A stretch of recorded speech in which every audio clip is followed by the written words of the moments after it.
All right. How you feeling, by the way? You feeling? Oh, you got me nervous as fuck, bro. And No, Chance has got I me don't. Yeah. No, I don't. Yeah, you do, bro. Holy shit. You got me so nervous. You know, this is the most, Yeah. this is the most nervous I've been on camera. Like, Really? Yeah. Nah, 100%. Goodness, because I went on Twitchy Coffee's podcast. He was my first guest as well. But when I went on his podcast, I was nervous as shit. So I totally get it. Dude. All right, let's jump in. I feel like this is gonna be more of a roasting than a fucking. No, it's not. podcast. I was right. I'm not one to roast. I'm not good at roasting. That's my problem. Oh. I'm just a curious boy that likes to ask questions. That's fine. But without further ado, everyone, this is the moment. I'm very nervous. Make him feel comfortable, everybody. I'm very nervous. RedOpz, everyone. RedOpz11. Well, I always read it as 11, but it's RedOpz2. Look at this. Yeah, not nervous 1B. He's trying to make me feel better. Oh no, your camera's got to be. Okay, there we go. Sorry, dude. So I want to straight away get into it. The two ones on the name. Oh my god, Red. I never interrupt. I never interrupt the thing. I never do it. I never interrupt. Dad, you're ruining everything. This is a professional podcast. I've got to go, bro. I'll see you later. Oh my god. All right, Dark. Can we? We'll move Red out. We'll get Dark in the space. Can we just move the lights a little bit? We'll get Dark in. I've been Dark in the replaced. view. Yeah, 100%. She's bought her I way get you, in. bro. Hey, Dark, you take my spot. See ya. Oh my god. For the audio listeners, I know I usually wouldn't just break the fucking flow. For you audio listeners, you just got gifted 50 fucking subs. That's what he got gifted. If you're listening Oh through my audio, God. holy shit. Chat, blow it up. Oh my chat. god, that's the way to do it. Redno, you know how to pump it up, dude. You know how to That's insane. That is actually crazy, dude. I don't even know. If that happened to me, I would piss my pants on I'm the spot. a little bit shocked. Oh my god, because I try not to I thank everyone after for like subs and follows and shit. And it's like, how can you not like react to that? Dark, you absolute legend. Thank you for the 50 subs. There you go. Your community that's come in, they're just being bloody signed up without being, without even asking to. So there you go. All right, well, this is my retirement speech. That's crazy. I feel fucking blessed. Thank you, Dark. Anyway, we've got to move on. I will give you Dark. I'm going to hit you up after and give you a big old thank you privately as well, and say thank you. I mean, I know I said it here, but I always feel like I should. You know what I mean? Like I always feel like after something like that, you have to bloody say thanks twice. You can't not. Oh my lord. That's crazy, dude. Okay, so getting back to it, I wanted to ask about the ones at the end of the name, because I think I believe I heard you say recently that you want to drop them. Yeah, well, the story is, I started with RedOpz the whole time. When I first signed up to Twitch, the RedOpz name was still taken. Yep. And then I didn't really care until I started streaming, and then recently I contacted the guy that had the RedOpz account, and he didn't reply for a couple of days, and then I'm like, hey mate, look, I messaged him, I'm like, mate, I'll give you $100 for you to close the account.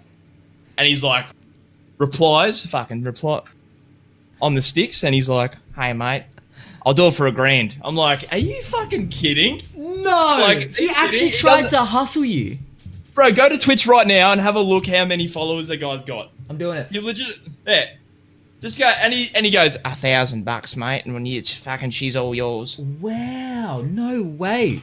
Okay, RedOpz. I'm just typing in the actual OG RedOpz, which isn't coming up. You motherfucker. All right. Oh, there we go. So you're the first. When you type in just RedOpz, you're what comes up, not him. Damn okay, straight. No profile picture.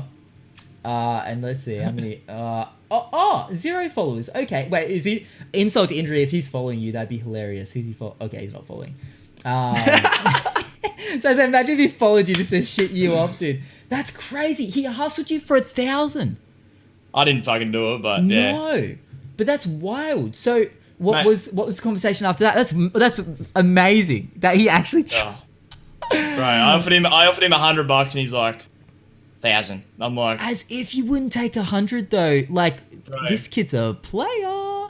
Mate. So what's the go? Like what's the game plan now? You still trying to get the The account. Just gonna wait till it disappears and just rock with 11. I mean, people say it's not really a problem. So No, it's definitely not. Yeah, but yeah, because I heard you talking about it recently, so I was like, oh, I'm curious how that went because I do get it. Like, you know, when people start that maybe on Twitch, they don't always start out as a streamer. They don't make an account with their change overlay name. You guys, thank you. Oh, the most professional bloody.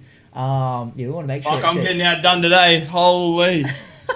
I changed the way I do it. Because I had to. And I had my flow of how the names changed.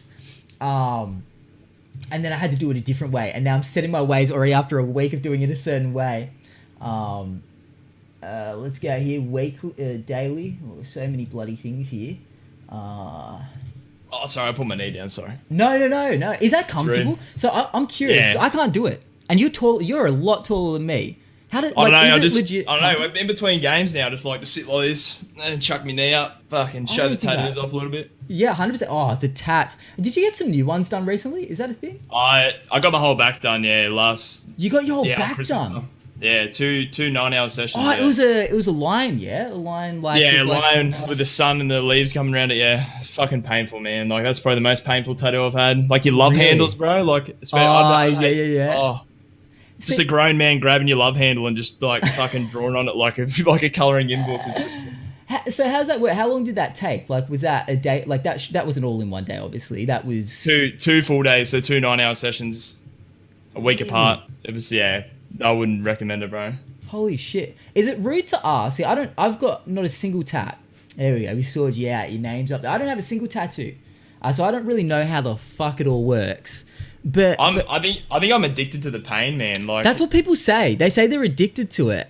Is it one of those things you get one? Like, what was the first one you got? Was it just a really small one? Was it inconspicuous? The first one was my whole forearm, so the whole. Oh, so you went deep straight away. Yeah. Were you like nervous to do it? Were you like, fuck, this is like? Were you scared in any way? Or were you just like, fuck it, go in, I want a tat? Like, this one was probably the only. Yeah, it sounds bad. That's probably the only one with meaning that's on my body. So yeah, but I mean that's the thing. They don't need meaning, really. I mean, well, I got to the point where I was on Pinterest and I'm like, yeah, it looks sick. I'll just throw it on my body. Why not?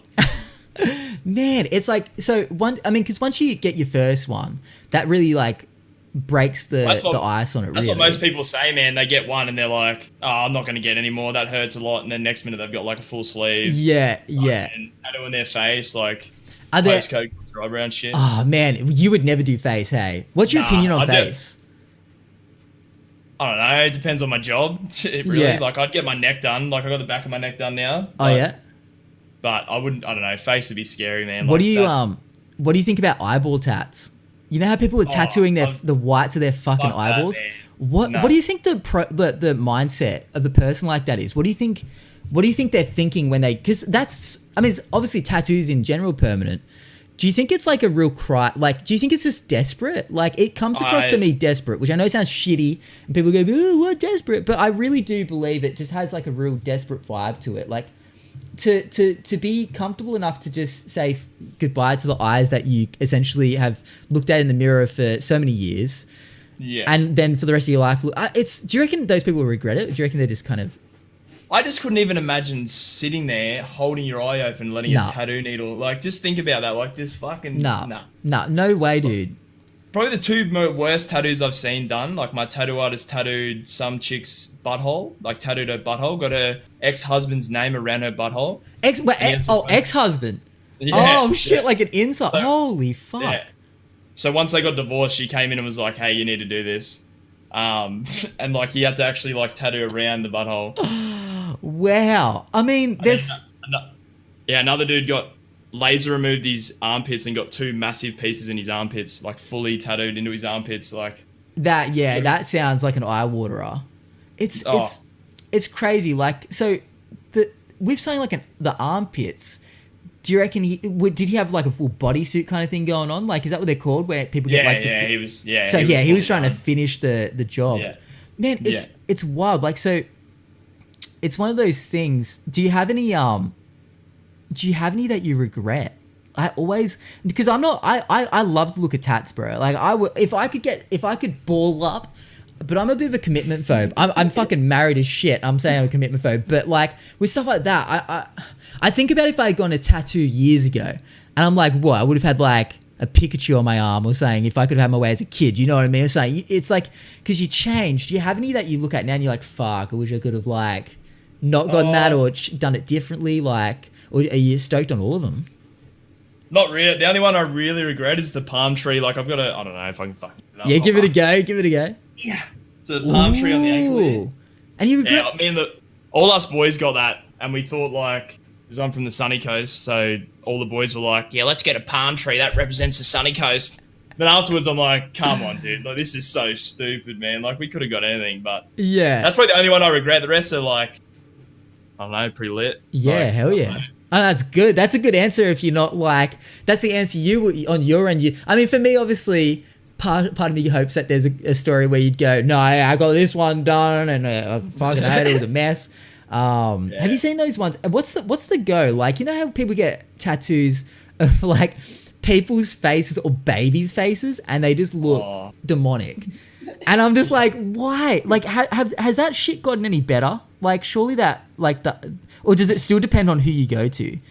I mean, it's gotten better a little bit, but there's no way you can get a fucking digital photo and take it to a tattoo artist and be like, hey man, can you put my son's face on me? Like, and it's like, that's like most of mine are like, sort of animated sort of faces. Yeah, like I've got the guy here and the chick praying on this side. So yeah. I don't know. I always, okay, here's my thing. I always wonder, like, right, when someone gets like maybe a big, like, okay, so I was watching Married at First Sight. Don't judge me. I was watching Married at First Sight, and there's a guy who has like his son's face on his chest. I'm thinking about like, what about when you're like doing the deed? You know, stuff like that. You got a face on you of like a kid or something, and you're like trying to get intimate. And you got this fucking blaring giant. You're making eye contact faces, with the. Just like staring back at you from the chest, and you're like trying to, you know, do like these ones on top. Like, I'm thinking, like, how does that work? How do you stay in the mood? You know what I mean? It's a mood killer. Like when people have like a big face on their back or something. Just like imagine making eye contact with that thing, bro, and you're like when people get like their grandparents on them, and it's like no shade to people that get but I'm just like, I go straight to the dirty place of like, well, what happens when you imagine you getting your I don't know fuck how, on, you know what I mean? I don't know how dirty we can get on this, but imagine go for it. From behind, you're like doing your deed, like you're looking down the back, and she's got a portrait of the family, and you're like, literally what you'd put on the family wall. Yeah, 100%. It's like, and she's like, "Why haven't you finished yet?" And you're like, "I'm getting, and soft as a sock." Just like, it's not even going. It's just not even going. It's just smashing up against like a pancake. Yeah, man. I don't know. It's one of those things I don't know if some people think it through. So I question it sometimes. But hey, maybe I'm just a dirty-minded person. But I think about that kind of stuff, and I think, yeah, that's got to have some repercussions in the bedroom. But hey, 100%. But that's it. 100%. That's the thing I worry about. That's like some chicks, man. Like some chicks love tattoos and some chicks hate them. I had chicks that were like, I remember getting chicks to be like, they must have been, I don't know, I don't want to bring up religion, but like, I've been told I'm like the tattoo devil by like so many old ladies. Like, really? I was running in Brisbane without a shirt on. All my mates are in front, just like bare skin, and then here comes me, this big fucking colouring in book, and they're just like, "Hey, tattoo devil," and you're like, "Wait, bullshit." They say that. They just call you out on it. 100%. What do you think that is? What do you think? I don't know if you saw on Twitter. I don't know if you saw on Twitter the other week. Oh, it was about a couple months ago. I went to get coffee at this fucking cafe, man, and some lady in front of me, she was about, I don't know, 45, and she forgot her wallet. Like, okay, how the fuck do you leave your wallet? And she's I heard you.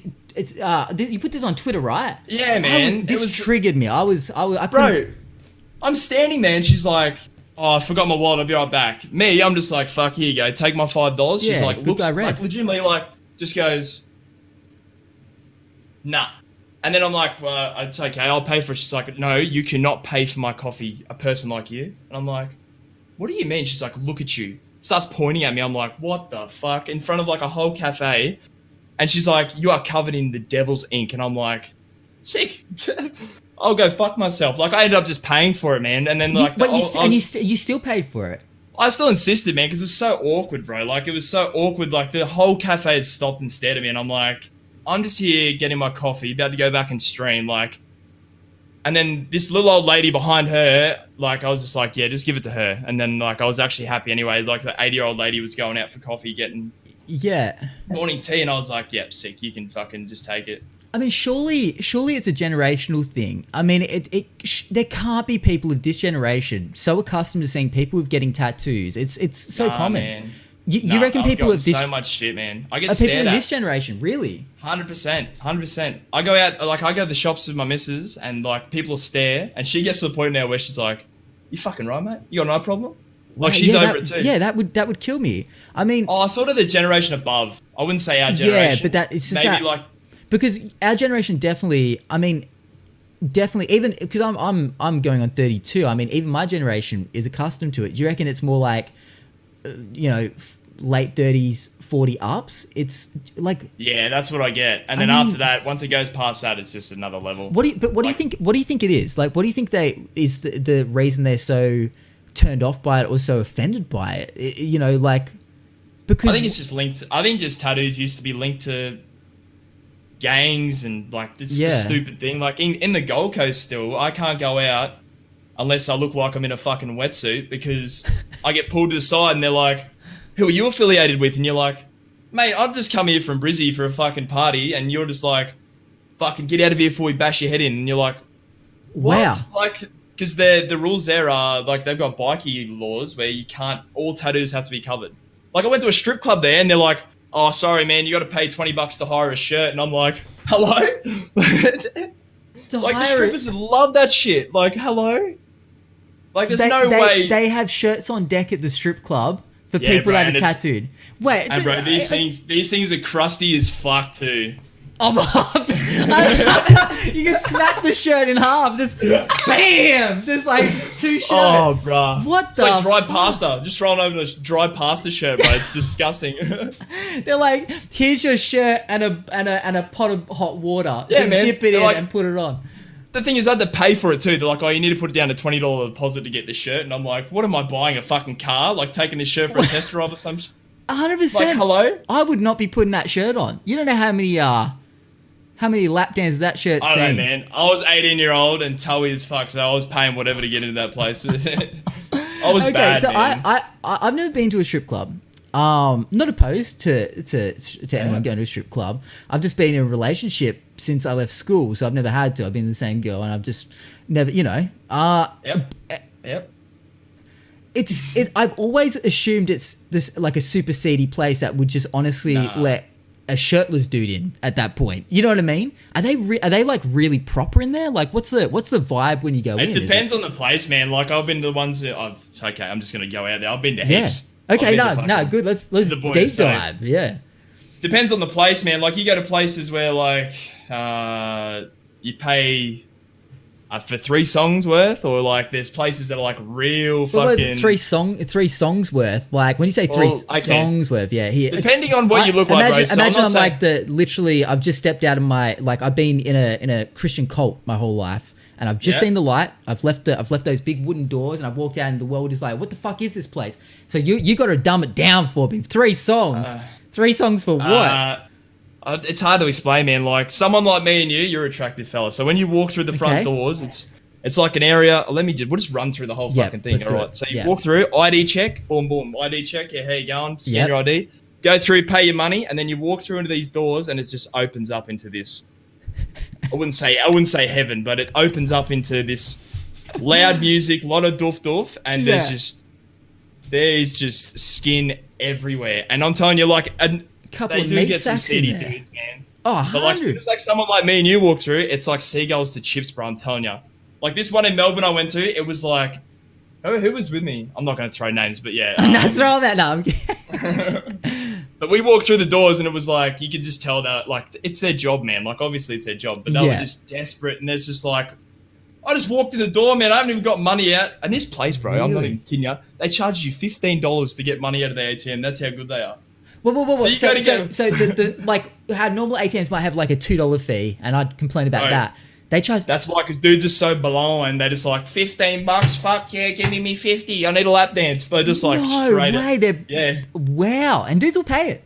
Like 100%. Like, what are they going to do? Go there and just have? I guess you leave with. Well, that's the thing. Is like every guy there surely is leaving with blue balls, right? Or is there some? 100%. Okay. So really, like, I tried once, and it was such a bad idea. I think I spent like $600 on one chick, and I was like, this will surely work. Surely, like, she was digging me, and it's just like afterwards, it's just like, you're done. See you, mate. Like, just cut off. No. Like, bro, it's like fishing. They're just like, yep, come on in. They get you right in, then the racks just start going out. Racks. 600, you reckon? Oh, bro, I had a mate that spent $3,000 on one chick at the one in the Goldie. Ah, wow. Yeah. So yeah. Do you reckon it was okay? You know how people like gamble and they get into drugs and shit. Fuck yeah. And they end up, but people that end up like homeless, right? Because they get addicted. Do you reckon there's dudes, like there has to be? Do you reckon there's dudes that get addicted to strip clubs? Not even like prostitutes or whatnot. I'm talking like just strip clubs. They get addicted to it to the point where they end up on the street. Do you reckon there's guys that could get like the guy that you'd probably go in and see sitting there at the front? I guess this is like from movies, but sitting at the front of yeah, sure, Matt, from movies, we believe you, but you know, sitting at the front of the stage just the whole time, just throwing a couple of bucks. I don't know if that's how it really is. Like I don't know. I think they're pretty strict on it. I think they're pretty strict. Oh, you reckon on they kick people out at a point when they've Because I remember going with one, like I got a lap dance off one chick, and she was like telling me about the night before that some dude was sitting in the front row the whole night, and he slapped some chick on the ass, and she like threw her drink in his face, and he just pulled out a gun. And I was like, what the fuck? I was like, oh no, I need to go, sweetheart, I'm out, see ya.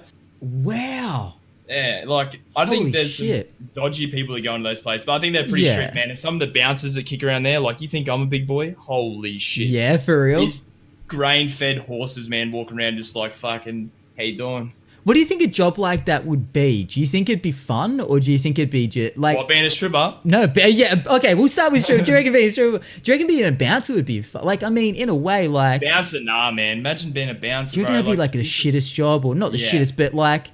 Because obviously you're a tank. Like, no one's going to fuck with you. I mean, people will try and fuck with you, but like... Yeah, I get it all the time. It's sort of the bad thing, man. Like, when I go out with people, I'm the sort of a bigger dude. Yeah.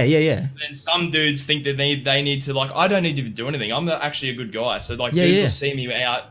They'll make eye contact. I don't know if you get it. You know, like the alpha dog thing you get when you go out somewhere. I don't really get that. I'm kind of out of the loop. I don't know. And you get the alpha dog stare, and then you're just like, look, bro, you have the alpha dog for the night. I'm just gonna go chill. And then they're just like, want to go, and you're like, fuck. Have you ever been in a fight? Like, has it ever escalated? Like a situation escalate? Really? Yeah, I was pretty bad back in my young. Like, it was pretty bad back in my younger days. Like, yeah, I probably didn't really wake up until I was like 20. Like, my 19, 18, 17-year-old years were pretty bad. Like, really? I was single, just thought I was fucking unstoppable. I was a footy boy, like the typical footy boy, going out every weekend, being like, fuck yeah. I just played a game of footy, sweetheart. Want to come back to mine? It's just like, bro, wake up to yourself. Yeah, right. Like, that's sort of when gaming, like, I don't know, gaming sort of switched me back from being a wit. Yeah, I feel you, man. But also I don't know, like how open you are about your profession in the army, I believe. Yeah. So was that? Yeah. So when did you get into the army and whatnot? I was in uni for 3 years. I studied Bachelor of Primary Ed, and then one day, like I might be stupid. Primary Ed being like to be a primary teacher. Yeah, really? Yeah. Red as a primary teacher. Okay. Yeah. Cool. That was my dream, man. Like, I don't know, I hated school. But then, like, there was teachers that, like, sort of inspired me. So, like, they actually got me. There's not enough teachers now, man, that don't... Like, there's teachers out there that don't get kids. 100%. Like, and you wonder why they get into it. Yeah. Do you reckon... There's kids there, man, that are just like, oh, you're a psycho. Let's just medicate him. That kid's got energy. Medicate. That kid doesn't want to do homework. Medicate. It's just like... Nah, it's fine. That kid there wants a footy. Just send him out to the oval for half an hour and bring him back in, and then he'll listen. Yeah, like, it's like it's there. I feel like that's the thing. A lot of schools treat kids. They treat them. They don't treat them by a case by case basis. They treat them as if they're all the same, and they all have to be the same. They have to conform. And I think that's a terrible way to be. I never conformed. I was always I mean, I was never a troublemaker or anything, but I definitely never fit in with the rest of the kids. Head was always in the clouds, and it's hard because you're expected to fit in with what everyone else is doing and how and the speed of what they're doing. Yeah.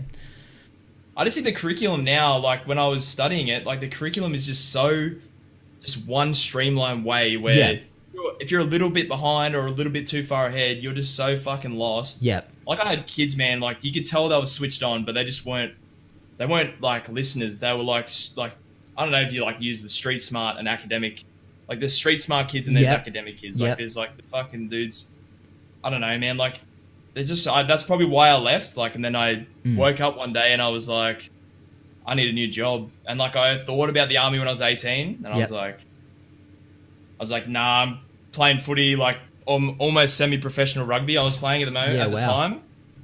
And then I was like, nah, I'll just hold off. And then once uni got boring, I was like, okay, time to take the leap. And it was pretty scary. Like, like I'd never lived out of home, or anything like that. So then when I joined, it was just a big wake up. But so you, few things. So you dipped out of uni before you finished. How long were you at uni for? 3 years. Oh, so wait, you did. So how long was the course all up? 4 years for teaching. It's funny. Like I hear that a lot. How people go through a course and they get to like the last year and they're like, nah, I can't do one more year. And I could imagine. I couldn't even go to uni. I wouldn't. I just know for myself I couldn't apply myself. Well, there was a chick there that'd been there for 18 years, man. She was doing teaching and she's been at uni for 18 years. She was like 40. She's like, oh, I've been at uni for 18 years and my husband just supports me because I just can't find what I want to study. And I'm like, surely, like, because you get Centrelink payments as a fucking uni student. Yeah, you do, but isn't the like HECS debt on that? Oh, massive. But I mean, I know Tay did a course that was 3 years and it was like 45,000 or something. Well, yeah, my 3 years as a teacher was 30 grand. Like, and I've only just paid it off.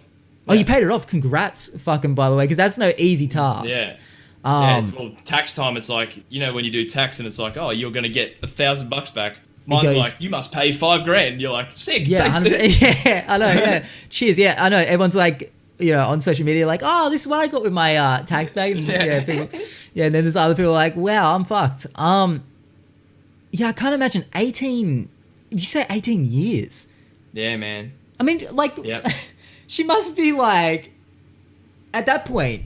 I think she's just stupid. You're never going to pay that off. If 3 years can be like 40 grand, then what's the math on that? Like, couple of hundred? Like, I don't even understand that.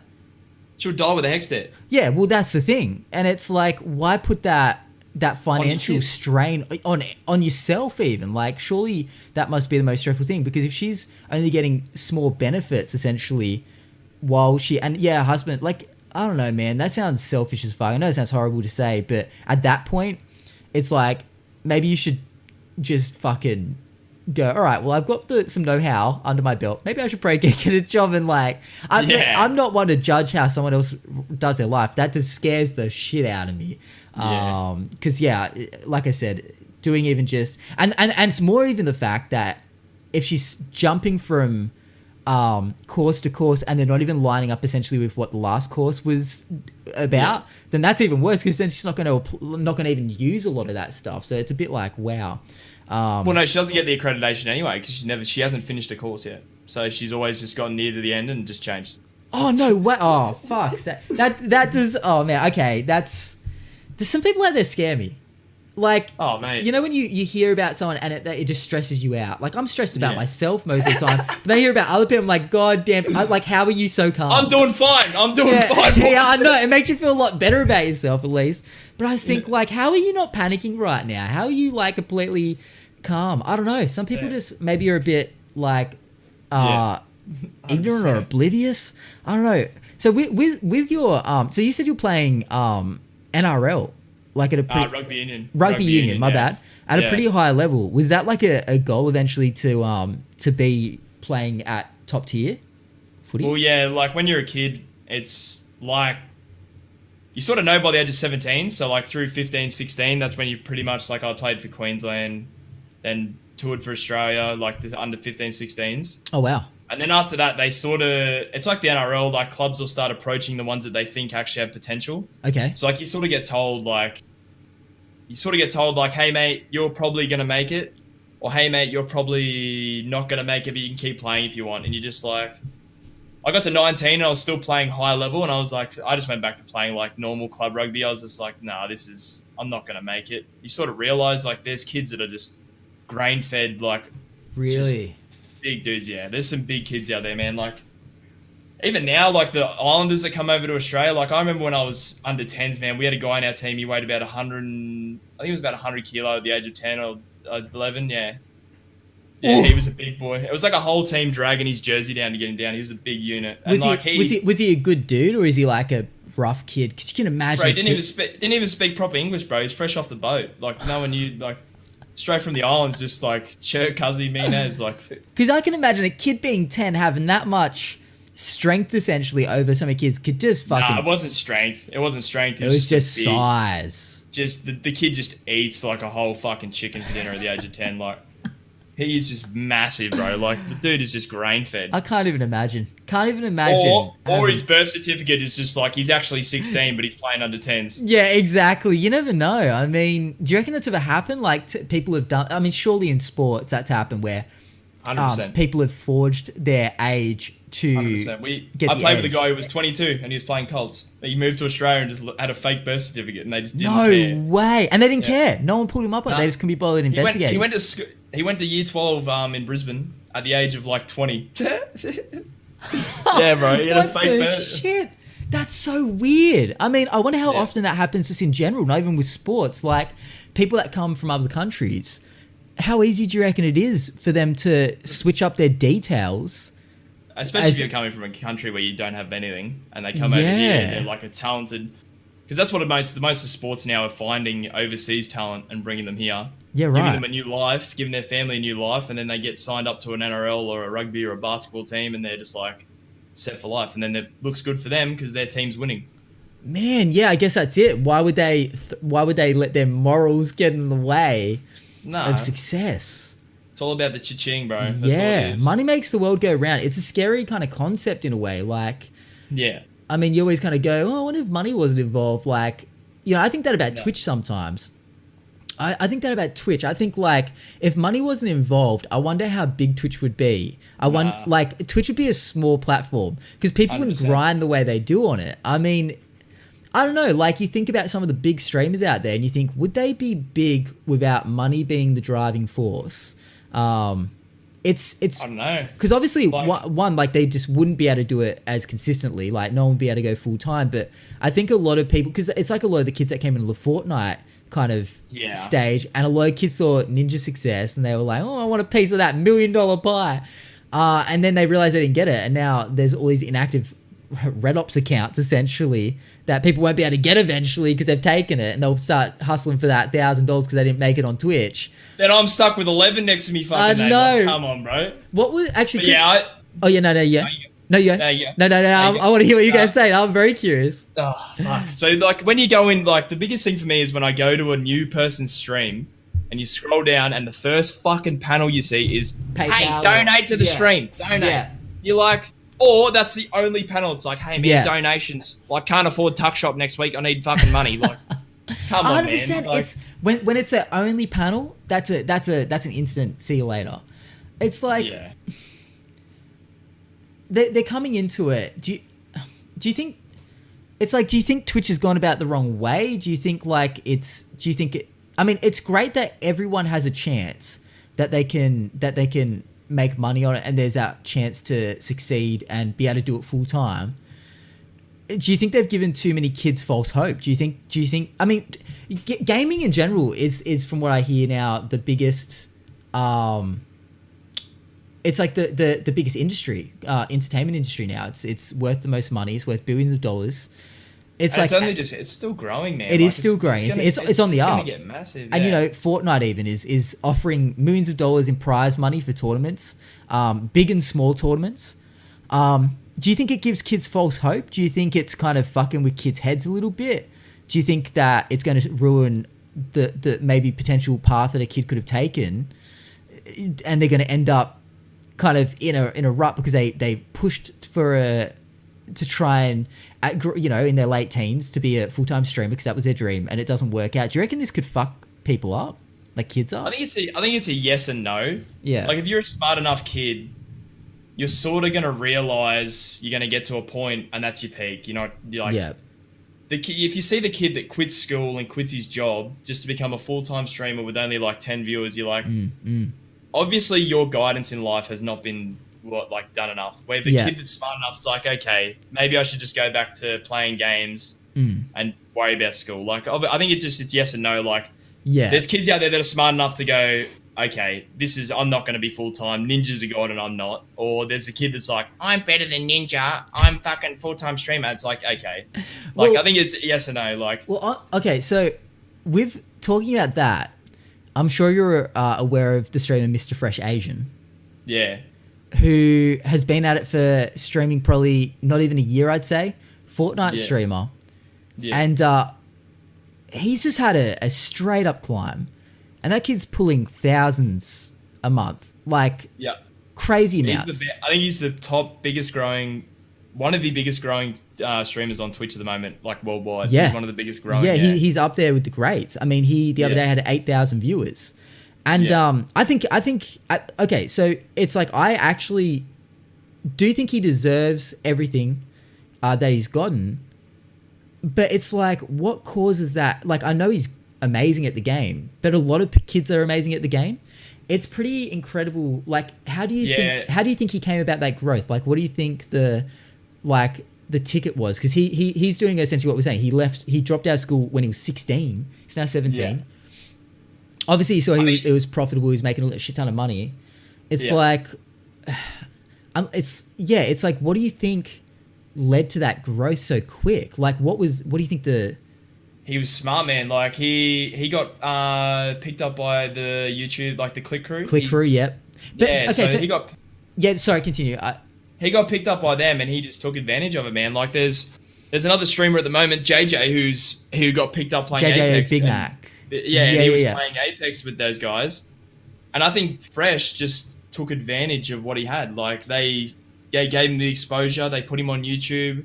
He interacted with them. And the thing is, none of them stream except for like Cray, Loserfruit. The others don't stream. That's it, yeah. So what they do is they just play with him, and he just puts on Twitter, hey, I'm playing with Moose Elk and Laserbeam, and the kids just come flocking in. Yeah, he's essentially like a gateway. A gateway, perfect way of putting it. Yeah, a gateway for people to then get more accustomed to these YouTubers. Because if you go into Fresh's chat, it's just, oh, we want Moose Elk, we want Laserbeam. Yeah. It's like they're not actually there for Fresh. Like, maybe there are some diehard Fresh fans, but I mean, I'm sure there has to be, because even when he plays solo, he still pulls in a couple of thousand. Yeah, he does. Yeah, but that's from them getting to know him through the Click Crew, and now he's part of the Click Crew. Okay, so I've seen this a few times now. Even Cray essentially had his. I'm not taking away from Cray. I hope people don't go, oh, this guy's salty. Not at all. I think Cray deserves everything he got. Obviously, they get noticed by these people because of the talent that they have. But even he kind of blew up once he got noticed by people like Moose Elk and Loserfruit and whatnot. It's like, it's funny though, because you know that shit tons of kids around Australia and even around the world are always going to be like, hey, want a duo with people like Moose Elk and whatnot. How do you think like people go about being discovered out of all these thousands and thousands of kids that want to, obviously Fresh Asian's the top essentially, but for them to, I mean, in a way, do you think it started out as them using him? I mean, in a way, it's weird. It's like, it's really like, it's networking 101. I mean, if they want to get wins on their videos, they're obviously going to go find the best player that they can find that streams. Well, no, it doesn't even have to be a streamer. But then the fact of getting discovered, like I've talked to some of my mods about it, like, to get discovered these days, man, it is just pure fucking luck. Like, just think about it. Like, when Shroud finishes his stream and he goes, all right, let's host a random today, and he goes, clicks on Apex Legends and scrolls down. Oh, he does that. Like, he just goes for randoms. Well, yeah, any big streamer, like when they're like, okay, today I'm going to host my friend, but then one day they're like, all right, let's go find a random to go host. Let's go find a small streamer. Like, and they're scrolling down and they've got 20,000 viewers. Like, that's just pure luck for him to click on your stream and be like, okay, Yeah. let's host this guy. I think that's like- it. A lot of Twitch is like getting brief moments in time where you have a chance to shoot your shot, and you either can succeed tremendously or fuck it up horrifically. Yeah. And that's retention. That's retention. That's like, how many people are you going to get from, say, 20,000 hosts from that big streamer that's going to go, fuck, this guy's a good dude. Let's come back next week when I'm not watching Shroud or watching Tim or watching something like that. Like, I think you've just got to be ready, because I think on Twitch, man, one day you could just get that big host and it's like, holy fuck. So that's where I want to go with this. Where, like, how do you think you'd handle 20,000 people being dumped on you all of a sudden? I wouldn't handle it. I'd freak the fuck honestly out. think I'd be good. Yeah. Like, the way I don't know, I'm just sounding cocky there, but I think I'd be good. fine. Like, because the way I stream is all confidence. Like, and that's what I tell everyone in my community is all confidence. Like, just don't back down from anyone. Like, just push that shit. Like, yeah, hell yeah. If that's the thing, man, if you're streaming, you want to do this as a fucking for a job. Like, I know that sounds bad, but this is like a 100% on the streaming. Like, and if someone raids you with 20,000 people, you gotta fucking grab that shit. You gotta own it. But I mean, 100%. At the same time, so here's the scenarios. You get raided with 20,000 people, and all of a sudden you can't see any of the regulars that you usually you've got a whole bunch of people. It's a whole this obviously you'd be excited. I guess maybe for me, because I'm so chat focused, that's why it would fuck me up, because I would just be like, I can't focus on any of this chat. 20,000 people, I don't even know, and it'd be all just raid spam. So what do I say? Just thank you, and at that point I'm this big mess. I guess for you as well, you've got the gameplay and you're fucking great at it. I guess the pressure would just be on at that point to show them what you're made of in the game. Well, that's any time I get raided. That's my biggest. That's my biggest. Here we fucking go. thing. Let's fucking. As soon as if I get raided and I've just got killed on Apex, I'm like, fuck. I'm like, no, because now I'm gonna sit in the lobby and then half those people are like, oh, this guy's a bot. I'm out. He's beat up. Imagine, I mean, imagine if you got raided with that and then you lost the game. I mean, at that point, you probably just go, I was distracted. It's clear, like 20,000 people. How could you not be? Yeah. Okay, so here's the thing. Then you don't want to make excuses. Do you not? But no, I think you wouldn't have to. I think people would give you the benefit of the doubt with 20,000 people, and you're like, holy shit. Nah, man, I don't reckon. Like most, if you reckon go into people like some of those, just be like bot, why? Bro, this place is savage. They're savage, bro. I'm telling you, if you're not good at a game, people are gonna tell you these days, especially BRs. Like when I first started playing Apex, and you kill a guy, like I've got Twitch in my name on Apex. So people come in.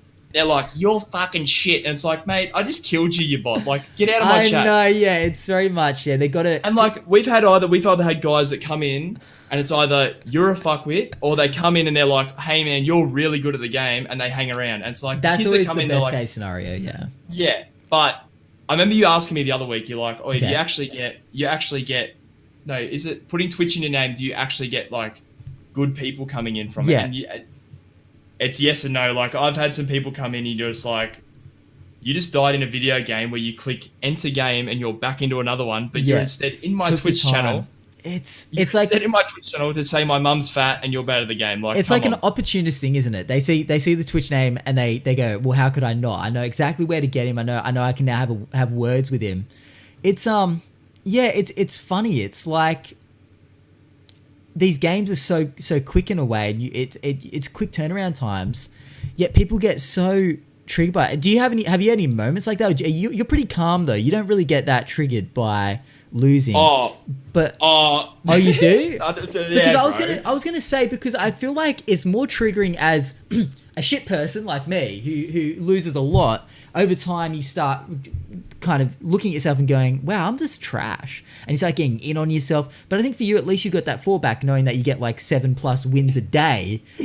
Bro, the biggest thing for me is, man, like this desk here, bro. Like, I don't know if someone can get a clip for you, but really? Oh, like, shit. I'm laughing in the chat. The biggest thing, man, is like, if I start dying, like, the thing is, once I'm good at a game, or I think I'm good at a game, I think I'm the fucking king. Like, Apex. Oh, really? Apex, I think I'm above average. Like, I'm not good at the game, I'm above average. I would say but that. But if someone kills me and I know he's a bot, that just triggers the fuck out of me. Really? Even though you could just be like, well, like, it's one of those... And then getting getting teabagged by a bot, bro, and you're like, Oh yeah, that would BMing. What's your sense on BMing? Is it like I love it. I love that shit. Yeah.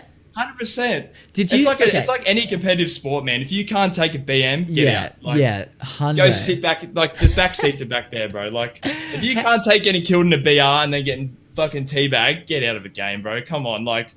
I swear to God. Did you fuck with H1Z1 back in the day? Yeah, man. That's the reason I bought a PC. I was really? A console yeah, man. I was a console gamer. And then I saw H1. The first stream I was subbed to him for 36 months, man. CDN the third. Oh, so when he used to play H1, brother, yes, yeah, I saw him playing H1. And I was like, I've got to get a gaming PC, man. So I was like, went on Gumtree and bought like this $500 gaming PC. I was like, no way, yeah, H1, and played that for ages. Yeah, that's what taught me VRs, man. Yeah, shit. But before that, did you play a lot of console? Were you? Man. I was a massive Call of Duty toxic little kid. Yeah, 100%. Yeah, look, what was like the? Did you pick up mouse and keyboard quick? Because for me it was a minefield of bashing different buttons and keys and shit. Yeah, it did. You weren't, because I always expect that you essentially perhaps were, because that's the thing. I feel like I plateau in games and I don't reach ever a height where I'm that damn good. Yeah. And I kind of go, well, maybe you just have to have that raw talent. Do you think you've got like a raw talent, or do you think it really is hours and hours and hours? I mean, it depends on the game. Like, I'm just going to use Apex as an example. Yeah. Apex is all just aim, but it's more movement, like learning the movement of the players, etc. Like, a lot of people are like, your aim's dog shit. Like, and it's like, come on, bro, but I just out-juked you and then killed you. It's like, you may have god aim, but it's not just that. Like, that's the thing. Like, people like Shroud has real, like, Shroud's my baby. Like, that's, like, his aim is like the best, in my opinion, the best on Twitch. But if his movement wasn't as good as what it is, he would still get killed. It's like every game has like R6 Siege. Yeah. That's all. Oh, that's all. When like I play Siege, shit. Like, it's all peeking, knowing the map. Same as CS, man. CS is still map knowledge and knowing everything about the game. It's not all about aim. And it's more strategic, would you say? Those kind of games are more of a strategy base. Yeah.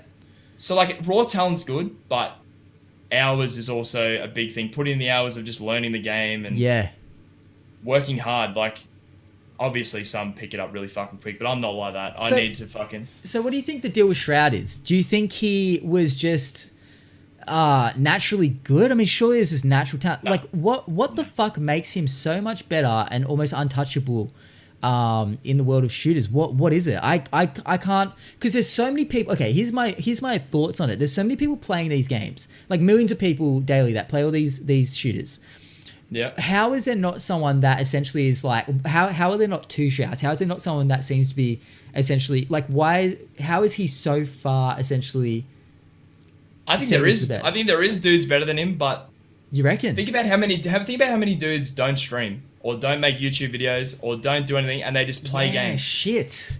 Why do you think that is? Why do you think people, if they've got like a crazy talent where they're just killing it, don't think, hey, I could do this for, because clearly it's a way that they could do it for their living.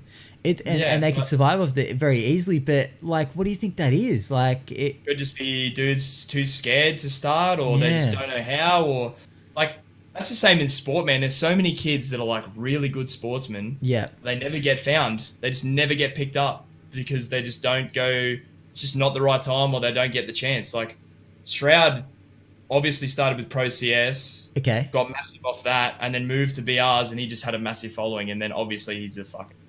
Yeah, he's just been like people like Shroud and even Ninja and whatnot. It goes to show like the come up isn't overnight. These people have been around for so damn long. I think Ninja's was overnight, man. He was grinding for like 7 years. I remember watching him playing H1Z1 with you know not even 1,000 viewers. I'm pretty sure. And I think it was essentially in a way overnight, but the come up wasn't. He didn't just jump on, and I'd say Fresh Asian, Mr. Fresh Asian was overnight. He already had people knowing he was the best. His name was already floating around before he started streaming. But see, I know guys from the Fortnite Pro, like the CPL sort of shit. Yeah. And Fresh, yes, was good, and now there are kids. The Fresh is, I know this. Fuck it, Fresh is nothing. Like, Fresh is a pub stomper in the Fortnite world. In Australia, Fresh is nowhere near the top Australian player. Nowhere fucking near. Really, like, you reckon? 100%. 100%. There are kids out there on Fortnite, bro, that are absolutely just Do, goats. do the stats show that, or like 100%. It Really? shows when Fresh. It shows when Fresh plays in pro games. Fresh no longer. I don't know. These are just going off. no no what no I yeah I'm fucking curious seen. yep So I don't think Fresh plays in pro games anymore. Like I don't think he screams Yeah. or anything.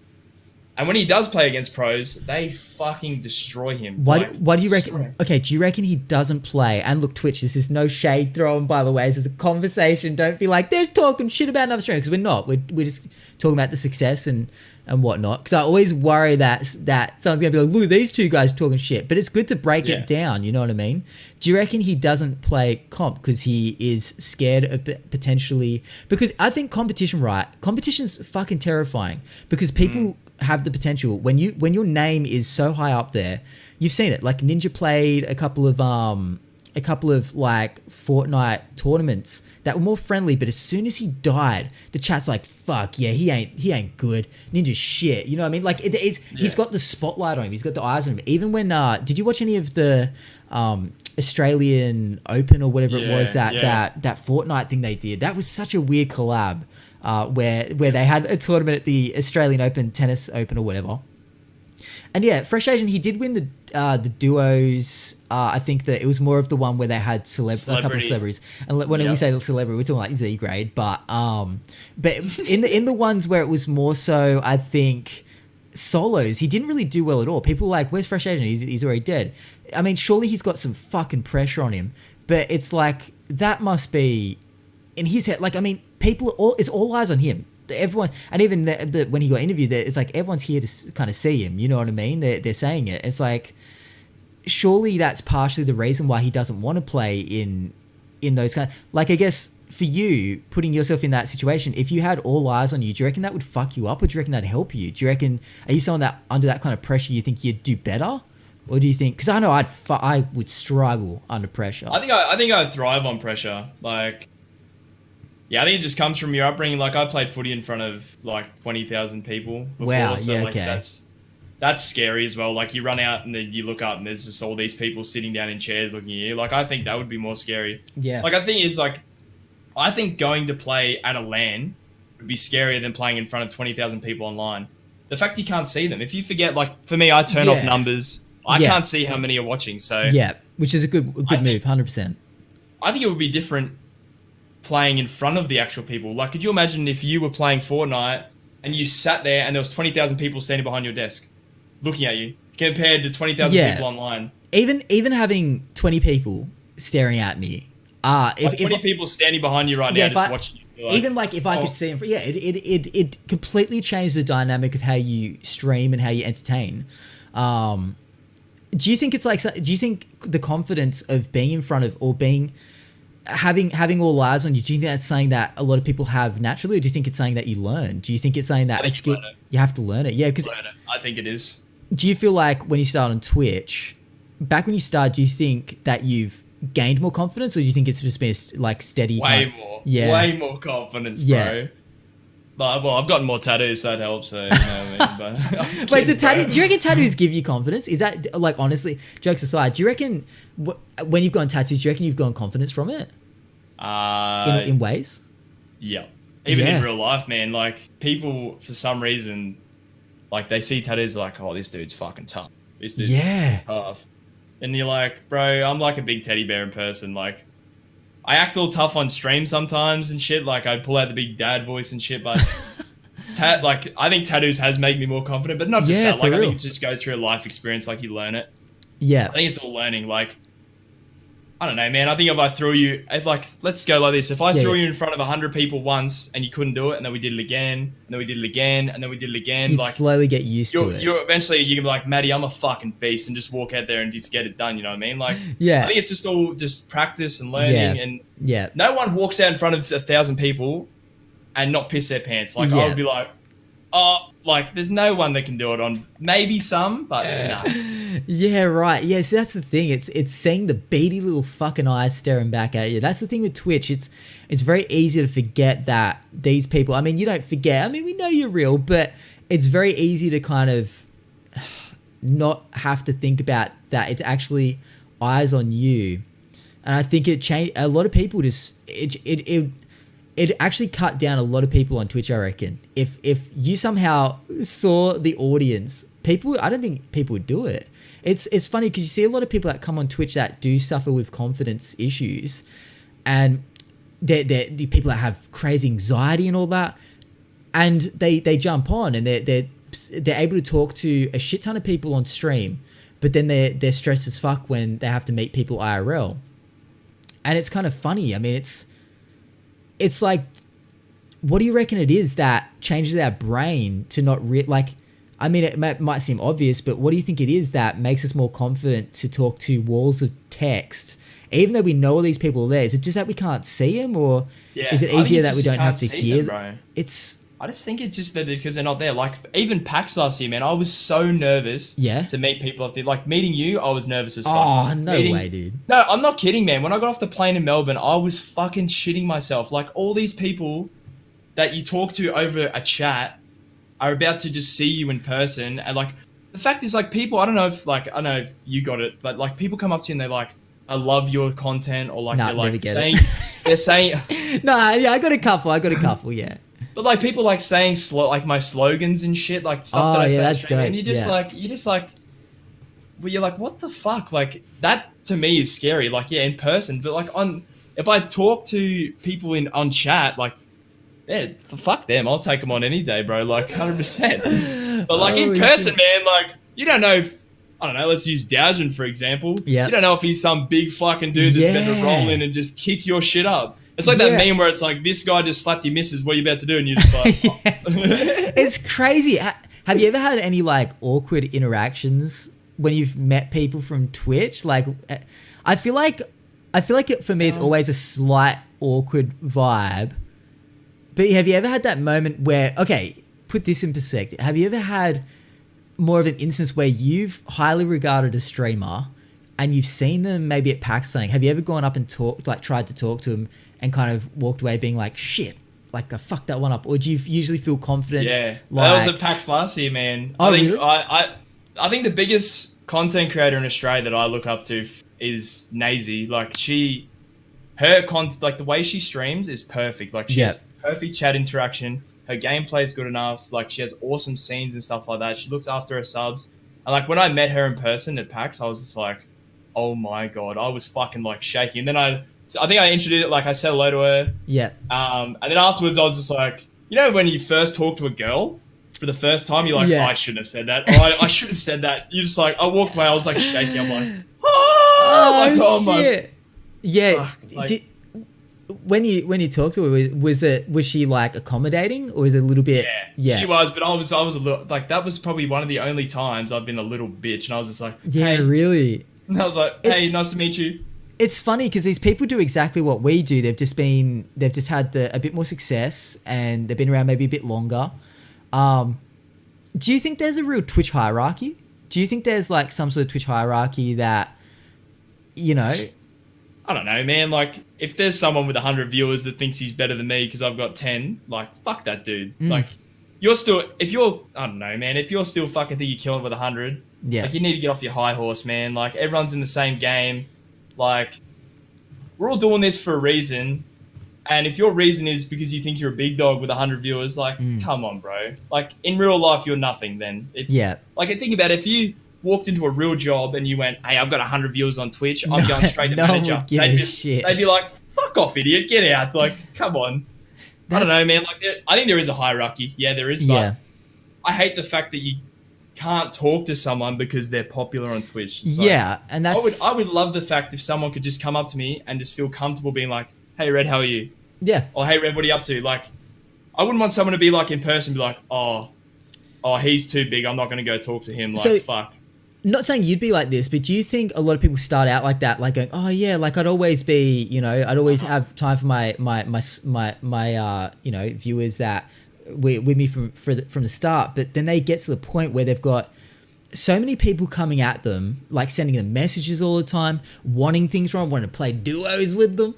You want squads or what? Squads? Yeah, do you think it bitters some people on Twitch? Do you think some people actually get a bit Do you think Twitch kind of... God, I wish I could talk about this, actually. There's something I would love to talk about, but it would be seen as, like, talking Let's shit. do it. Fuck, no, let's go. Okay, let's well, do no, it. I'd have to say who it... I couldn't say who it is. But there's a particular streamer... look, people will probably figure out who it is, and that's fine. As long as I don't say a name, I think it's fine. Particular streamer.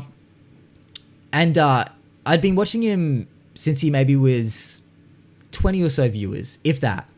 I gotta be so careful I don't slip the name. Because it's not a bad thing. It's a real obvious observation, but you have to be so careful because Twitch, being what they are now, say one bro, name. you could get outcasted. It feels like in the ANZ community. Yeah, you can be outcasted so quick. Just quickly as well. Remember that I talked about this. It might have been a text last week about that Twitter account that came up out of nowhere, and it was like Twitch ANZ drama or something. And they were going to their caption was like, we're going to out the fucking drama. Fuck yeah. Yeah, and everyone went in on that account. I stayed well away. I just kind of watched it from a difference. ANZ drama, was that what it was called? Yeah, ANZ drama. And I don't know if it's still a thing, but people really fucking went in on that. And it's like, yeah, if you're seen as like a perpetuator of drama, it could be a real bad look on you. You don't want to be... It seems like people will go in on you if you try and perpetuate drama. So it's...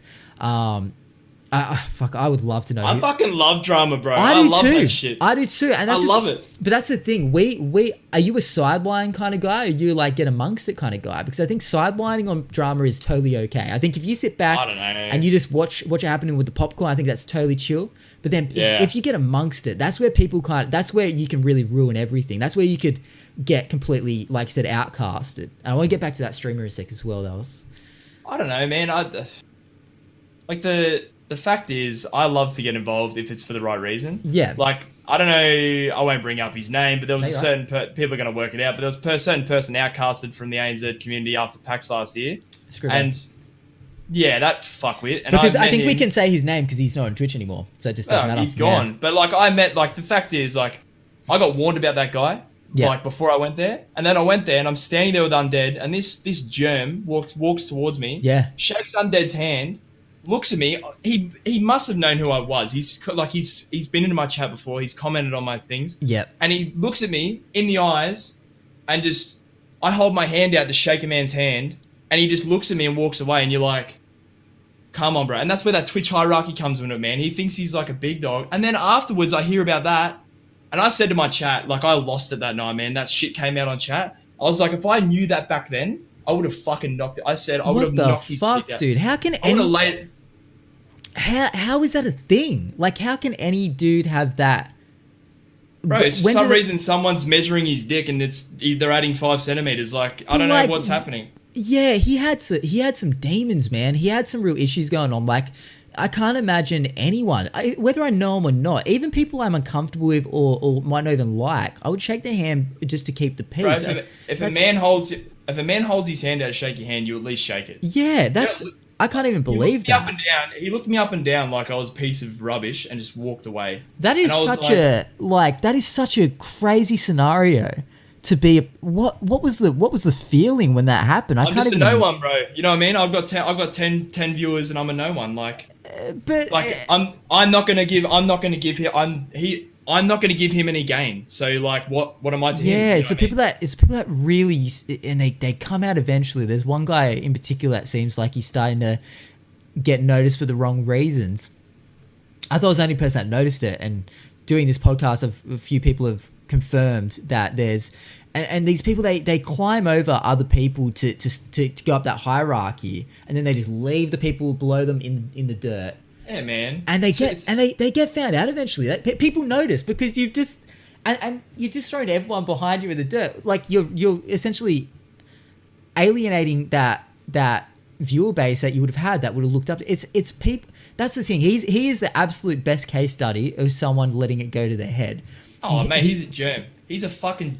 I'm glad he's gone. He was a germ on this community. He was making it toxic. I mean, he would walk around at the events. He was probably just hiding under the desk of so many big streamers in Australia. Just polished, just vaselining their balls, just like...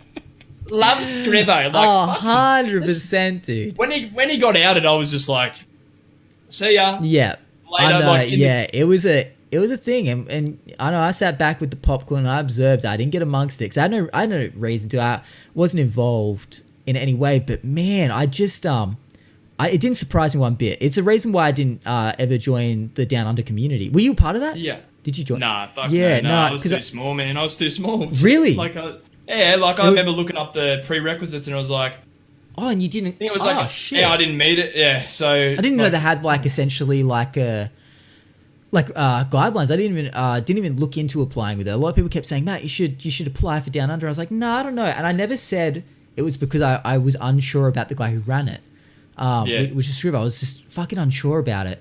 And someone made a good decision. Yeah, now I got warned about him like so many times. Yeah. Before I went to PAX, people were like, "Hey man, look out for this guy," and I'm like, "Oh, surely he can't be that bad." But then after that run-in, man, I was just like, "Yeah, holy fuck!" Like your whole your thought of that person is just like you are. See, here's the thing, dude. It's like we always think of Twitch as just being like we're all the same in a way. We're all in the same boat. We're all streamers. We're all doing the same thing that we love. Gaming is our common bond. But really, what's stopping anyone from being on Twitch, really? And I think as long as you chill, what's the problem with you being on here? If you've had a pass, it's even maybe depending. But you just don't know. Like as Twitch gets bigger, people that are sketchy are just going to come to the platform and eventually will get outed. I mean, there was a guy that trolled me a while back. A couple of guys came to my stream and they trolled me, right? They were saying some shit. And Did you throw hands on them or what? Well, yeah, I mean, I'll tell you what happened. They were talking some shit. And one of them, what I would do back in the day, if someone was trolling me, I'd go, oh, well, let's see if you're a streamer. I'm just curious. So I'd stop what I'm doing, I'd open up, I'd click on all this shit. And all of them were fake, new accounts. Except for one of their mates who stupidly streamed and had all his details, essentially, of what, previous things. And from that, I found out, basically, I was able to find, through his social media, all the other people that were linked to it. And one of those dudes had gone to jail. And because I looked him up, I found his full name because I was just, just for the fun of it, just looking up, you know what I mean? Because it's easy, you know what I mean? And I found out who he was, and I searched him on Google, and it came up with a fucking mugshot of this Gronk looking dude, with crazy hair, looks strung out, mugshot, and he had beat the shit out of someone out front of a bar. And threatened to kill him and all sorts of shit. And I was like, maybe I won't fuck with this guy. Yeah. And I was like, you don't know who you're fucking with on Twitch. Yeah, but what a tough man though. He's coming on Twitch and talking over the internet. What a big dude. Exactly. And the best part was that he was a RuneScape player. But he's sitting cooking fucking 5 hours. Yeah, I found his legit account, which was pretty much his full name. His main account was his full name. Because it was easy, because it's I can't remember how exactly I did, but the one guy that had all his details, obviously his friends followed him and they didn't follow a lot of people and it just gave it all away. And it's kind of wild, man. You don't know who's on this platform and who you're dealing with, because like we said, you see him as chat and you know him as well as you can, but you don't know when you meet him in real life if they're going to be have you ever met someone, not like a convention, have you ever chosen to meet up with a dude or dudette outside of streaming, just one-on-one as a hangout, without knowing who they look like or who they are essentially? And what was the vibe? Were you kind of nervous, or was it a little bit oh god? Because I've had that a few times, and I think the first person I met was Super Trooper. I don't know if he's been in your chat, but he lives in Brisbane as well. I feel like I've heard of him, yeah. Yeah, and I think one day we were going to event in the Gold Coast. Yep. And when I met him, man, it finally put my mind at ease of what people are like off the internet. He was such a good dude. And since then I've helped him move house. Oh wow.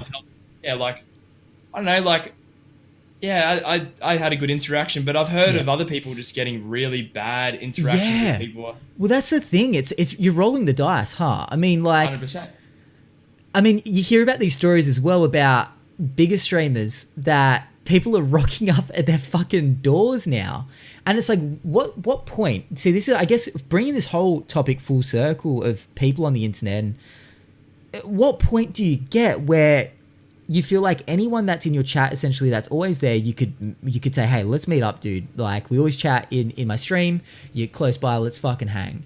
To the point where you start going, oh, I've got to be really careful because these people could end up at my doorstep. They could out me of where I live if I tell them to. Like, it's like, do you think there's risk of making friends from people from your Twitch chat that if you get too close and then you do them dirty somehow when you get bigger by accident? Who knows? Like, I don't know, you change in ways of, I don't know, people, you know, how drama fucking starts out of nothing. The Twitter drama. Who knows? Like, next minute someone's posting your address on Twitter and like fucking people are retweeting it. You're like, oh, yeah, shit, exactly, thanks, man. 100%. And it's like, that's the thing. What do you do? That's the bigger question. What do you do when your shit does get leaked?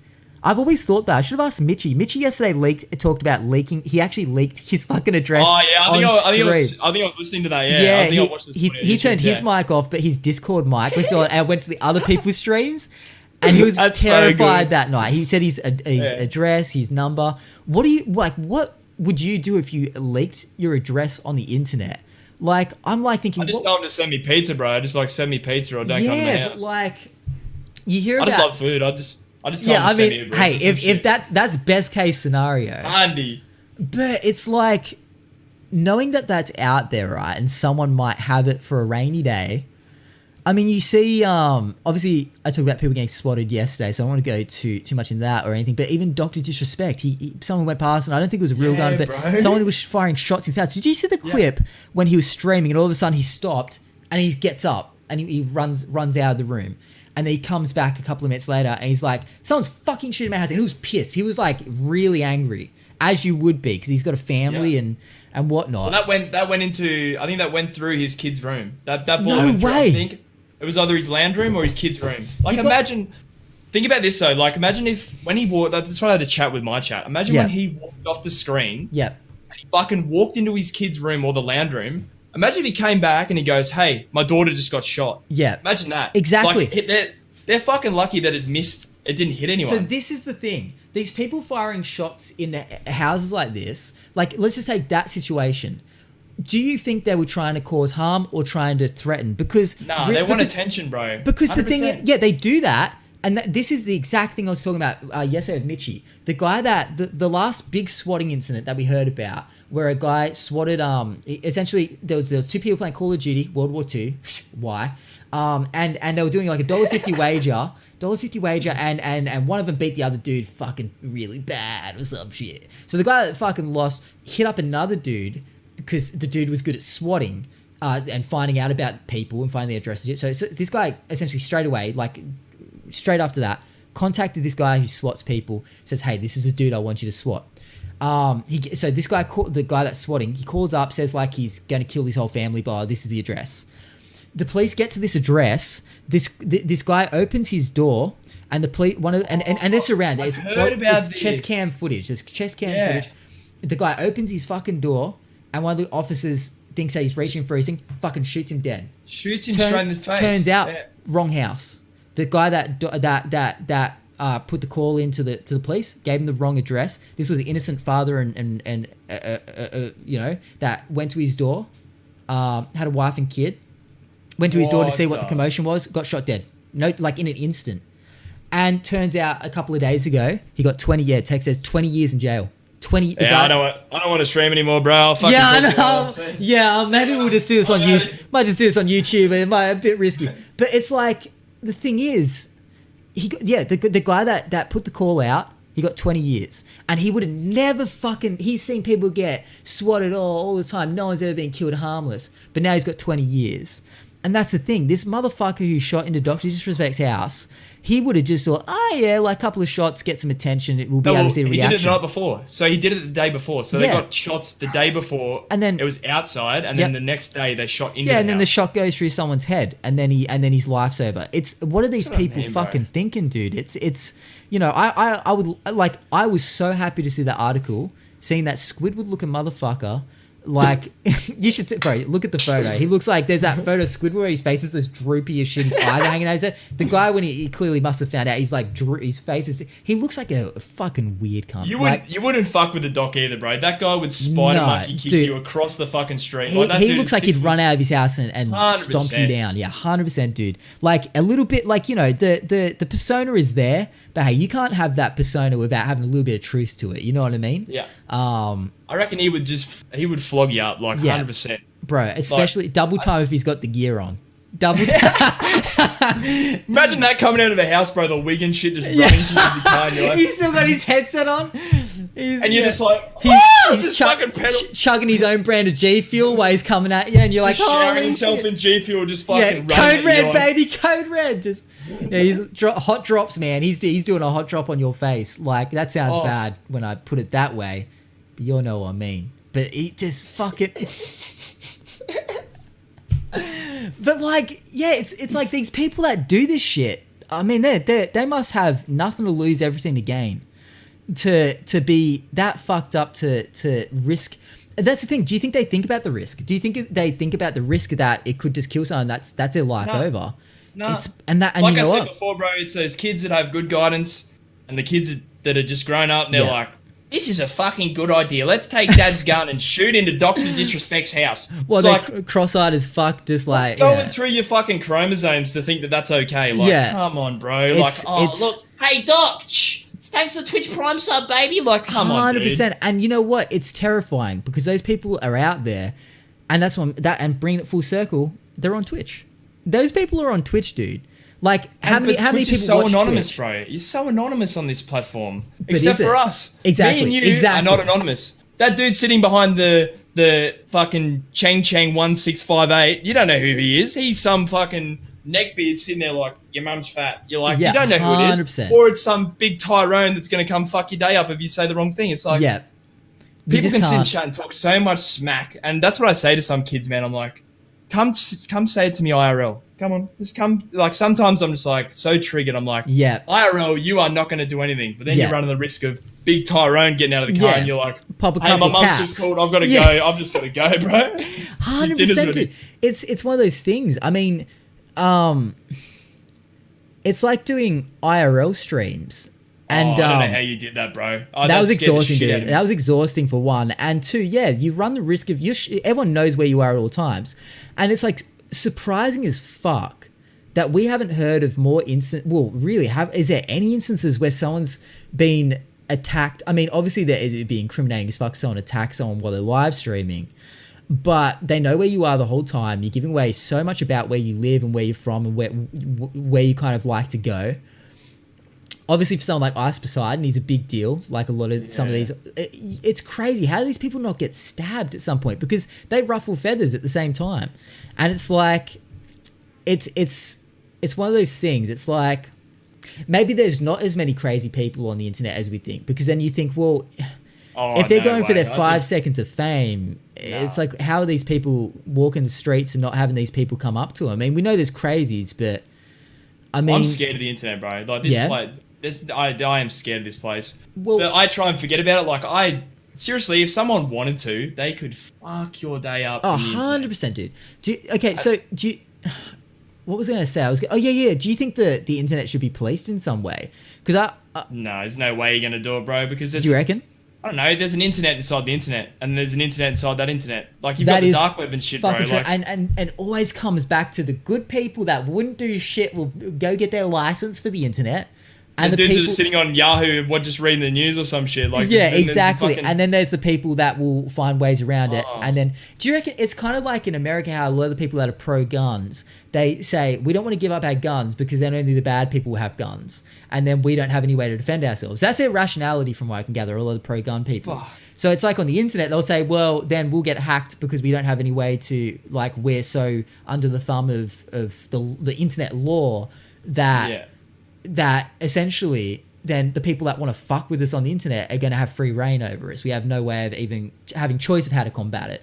I just think you just lose so much privacy. Like, once you become a content creator, your privacy's just gone. Like, you can do your best to hide it, but there's no way you're going to be able to fucking hide it. Like, well, the thing is, do you reckon as you get bigger, as a streamer, there's no. That's it. It's like you don't have privacy because even you can look up. I remember looking up about something, not trying to find anything personal. I think I was looking up either how tall he is or how long he's been streaming. One of those things. Probably both.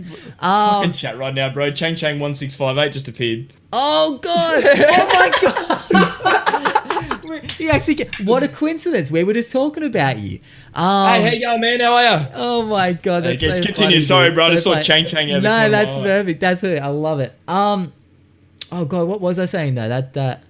Oh shit. Like Summit? Summit, you're searching Oh up Summit. yeah. And then thank you. Yeah, and then there was pretty much a full Wikipedia on him with age, name, rough like city he lives in, just full name, city he lives in, a whole bunch of shit. I'm thinking like as soon as I thought I would not want that all out there, but it's like, do you have a choice? Do you sacrifice that privacy? It's like any celebrity, you sacrifice that privacy. The bigger you get, It's gone. and it's 100%. like, question to you is, do you want to be seen as, oh, your webcam's gone, oh no, you're good, fix itself. It froze for a little bit. Do you want to, like, what's your ideal goal of growth? Like, do you want to be like a big time, do you want to be like the next Shroud, or do you want to sit at like 100 viewers at some point? And I've just always said I wanted to be organic, man. Like, you want your growth to be organic. You don't want to fucking, like, I know for a fact there's probably streamers that circle jerk each other with hosts and stuff like that. They're like, okay, tomorrow night you're going to host me and I'll host him and then he'll host her. And then it's like, you want it to be organic. So essentially you want people to... the Twitch ANZ community. Is that fair? Yeah, 100% there is. Communities in a way, isn't that what communities are? Like the ones on Twitch? Essentially, don't they say you have to host one? See, I'm not part of a community, so I don't know. I've never signed up for it. I'm just with that. I'm just in the Athletico, like. Yeah. I mean, that's because that's the initiative. But I'm talking about the ones that literally just have, and I no shade towards, because I know most people are part of a community. But in a way, isn't that kind of what it is? Like they start up a community. It's literally just to have your own little clique in your circle, and you're not supposed to stray from it. Bro, could you imagine joining a community and you get given a fucking joining list, and it's like, if you stream on Tuesday, you all must host MattyAP, and you're like... It's like, as far as I was aware, with like the Twitch ANZ staff, not to harp on it too long, but I swear it was like they were told that they weren't allowed to host people outside of the community. And I thought, like, what kind of... That's what like bad. communist? No. What would keeping it... Like, on Twitch, you essentially... Yeah, you have sub communities and everything, but you want to have your own thing. You're your own person. I think it's so weird when people sign up for stuff where I get it if it's like an organization where you play on a team, but stream teams kind of sometimes confuse me when they're really like under the thumb. But it's like, then you think, what are you getting from this? If it's just for Twitch, it's not really like a esports organization as well. Just the ones that start up for Twitch, I always kind of go, what's in it for you? Are you just hoping that person that those people will, you got more chance of growth? It's really like I think it depends on the community, man. Because like you've got Group Up. I don't know if you've heard of them. So Group Up. I don't believe I have. No, well they're just like, I didn't even like sort of associate myself with them, but they shout out every single streamer that they know, or that they can, every night. Like, I get a Twitter notification, the Group Up's like, hey, it's a Saturday night, these guys are like live, and then you've got like the Den as well. The Den, they fucking help out stream. They're not nothing like that. But then I don't know, man, like with Athletico, like we don't get told. We just got told, like when I joined Athletico, they were like, bro, just grind. Like I was like, is there anything you need me to do? And like they were like, just fucking grind and do your thing. Yeah. Okay, so with these Twitter accounts and whatnot, these like communities that will shout out, say if they shout out the same people every night, that whenever they're live, do you think it starts falling on deaf ears? It's like, do you think it gets to a point you don't think it does? It's still worth growth every time? Because then if I start retweeting that community then gets... Because I think Group Up at the moment is just like a Twitter and a Discord. Okay. So like people start joining that, they go to other streamers, then those streamers start sending people... Eventually, man, it's going to be a genuine growth on everyone's level. If you start forcing hosts, it's just like... Yeah. Thank you again for the 6 hosts this week, mate. It's like the same people coming through your stream. How do these teams, you reckon, keep out the people that are just there to use it for their own gain, and they, you know what I mean? Like a lot of people surely get in and they're it's really just very much. You're talking about like a stream team? Yeah, a and it's like, do you think it's bad if there's people in there that are really in it for themselves? Do you think it's like, well, that's what it is? You know what I mean? People are trying to grow in it. Like, you know what I mean? Because I guess we're trying to not perpetuate on Twitch like a culture of people self-promoting in an obvious fashion. Obviously, everyone wants to help everyone else. But, you know, that kind of... Places, yeah, I was going to say, it's pretty much as you want to help everyone, this place is still a dog-eat-dog world. Yeah. Which is still a dog-eat-dog world. If you don't... Can be a bit savage. If you don't show the potential and you start being the angry or the one that's against everyone, you're not going to grow. Yeah. But then on the other side, if you're the one that's like circle jerking everyone, people are going to pick that up and then eventually they're going to be like, okay. So that's the thing about Twitch. It's like positivity, right? It's like everyone's positive. Like, what's your stance on like the overly like positive, like kind of movement that a lot of people on Twitch have where they're like nothing but straight positivity? Nah. Is that, do you reckon that in the long term that's a detriment to their name? Because in a way, that's what's wrong with most people most people these days don't like to hear negatives. Yeah. So like when it's even the news, bro, you watch the Channel 9 news, it's all positives. There's like fluffy dogs and fucking shit like that. You reckon? I haven't watched the news in ages, but news back in the day used to be nothing but negative shit going on in the world. No, they bring up maybe one negative thing and then it's like, lady gets Woolworths tattooed on her, and then fucking... Is that... Oh, I've got to watch the news more often. Holy shit. That's what I mean, bro. Then if you want to actually get real news, it's the same as Twitch, man. Yeah. As soon as someone starts getting told feedback, they're like, oh, fucking banned. This guy's not... You try and give criticism to someone, and it's just like, oh, this guy's a fuckwit, and then that's how you get outed. Yeah. Like, people these days want to just be so positive, and everything's okay, and everything's positive. It's like, bro... When you walk outside the doors, there's some shit out there that's going to scare the fuck out of you, and it's not all going to be sunshine and fucking rainbows. Like, yeah, 100%. Do you think from a viewer perspective that a viewer just wants positivity all the time, or do you think it depends? It depends on the viewer. Yeah. Because surely that I hate to say it, but surely without the real talk sprinkled on top, because that is the realism of being persona, not even a persona, like a person on the internet, an influencer of any type. I mean, and you are, as anyone as any size of streamer is some form of influencer, because there's people that are going to watch and be influenced in some form. Do you think that showing that lack of realness is something that in long term could fuck up your game? Because people get it's like, how can you keep it engaging with just the same, like, believe in yourself kind of positivity? Like, surely there's got to be a little bit of real talk at times. And do you think without the real talk, it's potentially something that would stunt growth? I mean, surely, right? I mean, do you think you need to be, I guess is what I'm saying is, like, I'm trying to think of like bigger streamers. Like, do you think you need to have some sort of realism? Like, or do you 100%. I think especially when you say you're an influencer, you want someone. Like, I've got some guys that have come to my stream and I feel like I've had an influence on them and helped them sort of like make good decisions in their life. And like, you don't want someone to be, like, I don't know, I won't say that wrong, but always being positive sort of is not the thing in real life, man. Like, life's fucking hard. Like, and you got to be tough to fucking get through it. And the people that are soft as pillows, man, when the shit hits the fan, they're the ones that go to the corner and they start fucking like, oh boy, mama. Do you know what I think the big problem is? Here's I think I've just figured it out in my head, because I've been kind of dealing with this whole, like, what is it that I'm not 100% keen on about this positivity movement on Twitch? I think I've just figured out what it is. Because I feel like I'm a pretty positive dude, but I think the preaching of it over and over, I think the problem is it gives all these people that don't maybe have a lot going on in their lives, or things aren't going too well, it might have I almost feel like it could have a counter productive effect on some of these people, because it shows that it makes it seem like this streamer has nothing wrong in their life. Everything's perfect. And sometimes I'll try and maybe relate in ways like, I've had a rough day. My apple had a bruise on it. But you know what I mean? Like, you know, it's the same with Instagram, how all these people are like showing themselves as being like perfect. They'll tense their fucking abs, and shit, bro. Yeah, it's like, and people, it's no secret that people look at all this shit and they can get negative opinions on themselves throughout of it.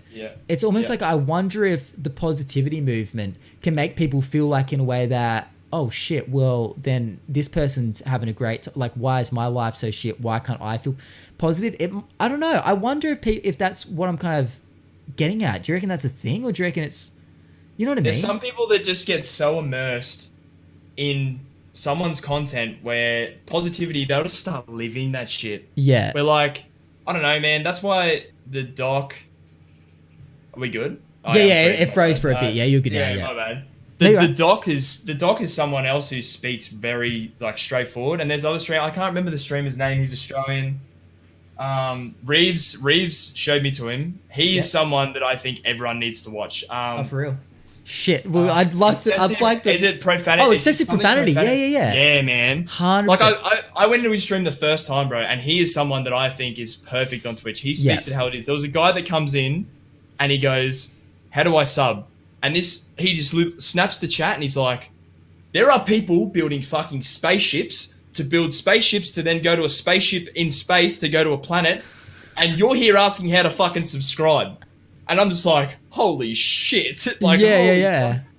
But like that that's like snapping someone back into reality. It's like, mate, like you were born to be a problem solver. Like every human was born to be a problem solver, not for someone, so true. Especially a streamer, to be like, oh, here, mate, I'll guide you through life. You're like, you need to work it out for yourself. And you know what? At the end of the day, people, I think, respect that a lot more. I see it. Like the bubblegum streamers, people like them. And look, I've been one at times. I feel like I've had my moments where I've been way too over the top and way too much of a character, of being all like, oh, everything's perfect and let's have some fun and let's, and overly loud and shit. I still am loud all the time. That's a Fortnite streamer, bro, right there. Yeah, I know. Thank fuck I'm out of that. But I mean, if I'm having fun, I'll be loud and crazy and have fun. There's nothing wrong with that.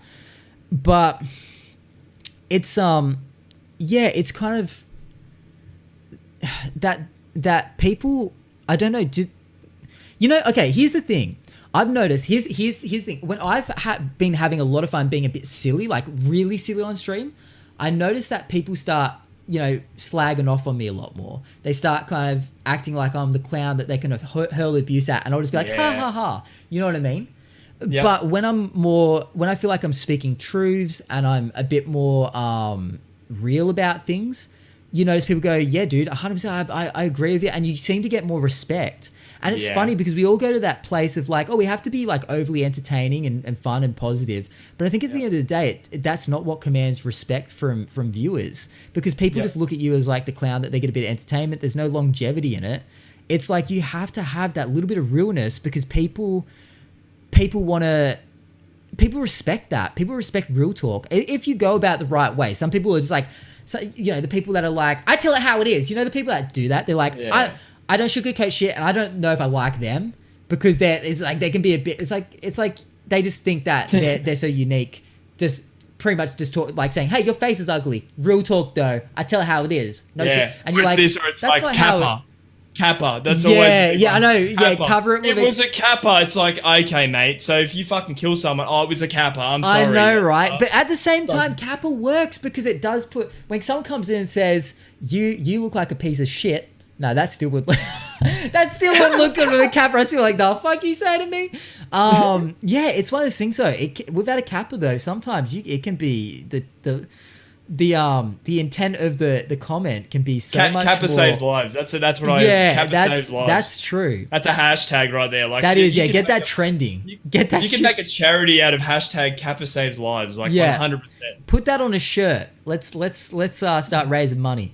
Hey, fucking keep it quiet. Yeah, people are gonna steal our ideas. Yeah, actually, TM, register trademark, copyright, all that stuff. Don't touch our shit. All right, this has been a RedOpz and MattyAP collaboration, by the way. But I'm gonna move on just to other stuff. Yeah, let's do it. Getting back to Apex, dude. Yep. I heard you talking. I saw your Twitter post about it, and you're killing it right now on Apex. Apex is like your game right now. You're crushing it. My baby, I wouldn't say I'm crushing it, man. I'm just. I mean, you got the gameplay, which is, in my opinion, top notch. Because anything better than me is top notch. But you get multiple wins on the daily. Is it? Do you barely go a day without getting a win? You would never. You would never go a day. I can't even imagine. Yeah, like I'm having I have my rough days where it's like maybe 7 or 8 wins a day, but then All right, I'm out. I'm out of here, bro. Don't do that. Don't do me like that. Don't do Yeah. me like that, because But that's like got when days that's without my like I think that's a conversation we had at PAX. Like my stream is 100% just pushing everything, pushing wins, fights, kills. Yeah. But like every stream's different. Like for me, when I turn stream on, it's fucking game time. Game like, time. For me, I want to when I start playing games. If I lose, bro, that's where the death slap comes into it. That's where I'm just like, I want to see a fucking- photo of this desk, by the way. It Just sounds pretty fucking beat desk up. oh no, she's actually pretty good. But Oh, really? that's Okay. that's my thing. So like if I think like the most wins I've had on Apex is like 22 in a day. Like that's just the yeah. How do you fit 22 full rounds into a day? That's crazy. That's Yeah, like, but how long does the game go for? Usually like 20 minutes? Is that a rough? 20 minutes, half an hour, yeah, 20 minutes, Yeah, half an hour. wow. Okay, wait, 20.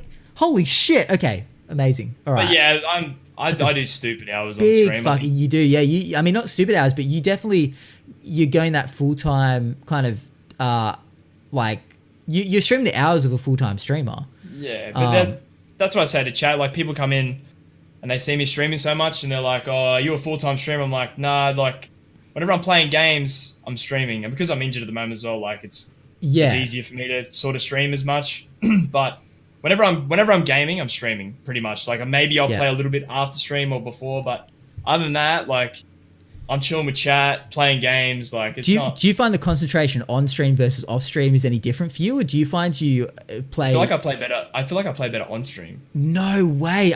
Yeah. See, for me, and I know I've heard it from a lot of other people, they're like, wow, I play so much shitter on stream than I do off stream. And it's the worst because you don't want to say that to the people watching, but it's like, you're like, I swear I play so much better off stream. I was just getting wins on the daily and then I come on here and I don't know, what do you think it is? Like, do you think it's the pressure of performance that you just want to put on a show, or it's like, you know, that I think I'm just when I'm not streaming, I'm too chill. I'm just like, yeah, who cares? But like when I'm streaming, I'm like, people want to see me win. Yeah. They want to see me they want to see me get 10 kills. So I'm just like, go. Like I'm just in the zone. Where when I'm not streaming, it's like, But I rage more, I think, when I'm not streaming. Oh, It's like really? When I'm streaming, I'm like, I tell Char, I'm like, there's a death slap incoming. There's one incoming. They're like, fucking do it. They're like, hit it. Just hit it. And I'm like, ah! But people love that shit, dude. People love a little bit of realness 100%. and rage on stream. It's like 100%. entertainment. I couldn't imagine anyone then- being like, oh, fuck this, I'm out because someone raged. It's like, it's relatable in the world of gaming. I've had guys come in. Like I've been on like 13 kills in Apex, lost to either like a cheater or something, and I've just smacked my desk. And dudes have gone like, wow, I'm leaving. And you're like, Really? okay, mate, you come sit in my chair, get a 13 kill game, and die to the last guy who's a cheater, and you're just like, this guy's a fucking baby, and just leave. And you're like, okay, mate, like That's get off your high horse. Yeah, what do you think that is? That they would like? I don't it's know, man. Weird attitude to have. Like, Type of guy to bring nothing to a barbecue, sort of dude. Like just fucking. yeah, doesn't 100%. care, man. There's that positivity shit again. He's like, oh, Yeah. everything's rainbows. Like, Yeah. Well, that's the thing as well. So I saw on Twitter you mentioned that, and I've heard, this is not the first I've heard of it, the cheaters and hackers in Apex. Oh, What's bro. the scene like, dude?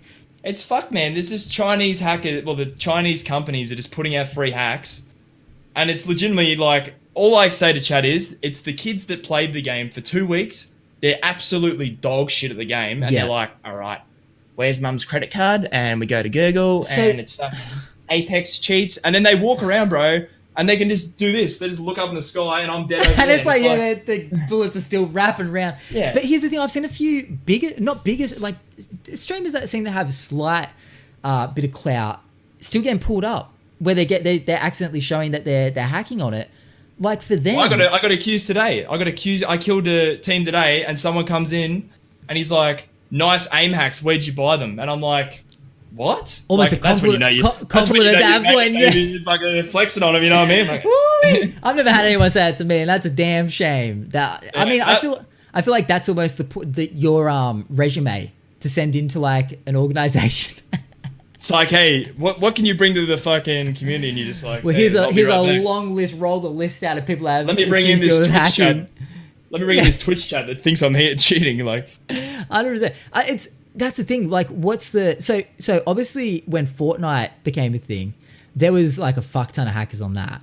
and they cleaned that shit up right quick. You know why? And You know what they did? Yeah, okay, tell me, because I'm not. They took the company that made those first cheats to court and fucking sued them for like $1 million. And then everyone was too scared to make more hacks. Okay, so I remember hearing not so much about obviously they take the people that made the cheats and hacks to court, but there was a story where they took a kid that was essentially perpetuating the that was the it. hacks. He was running his own company, so that was there. He was running his own company.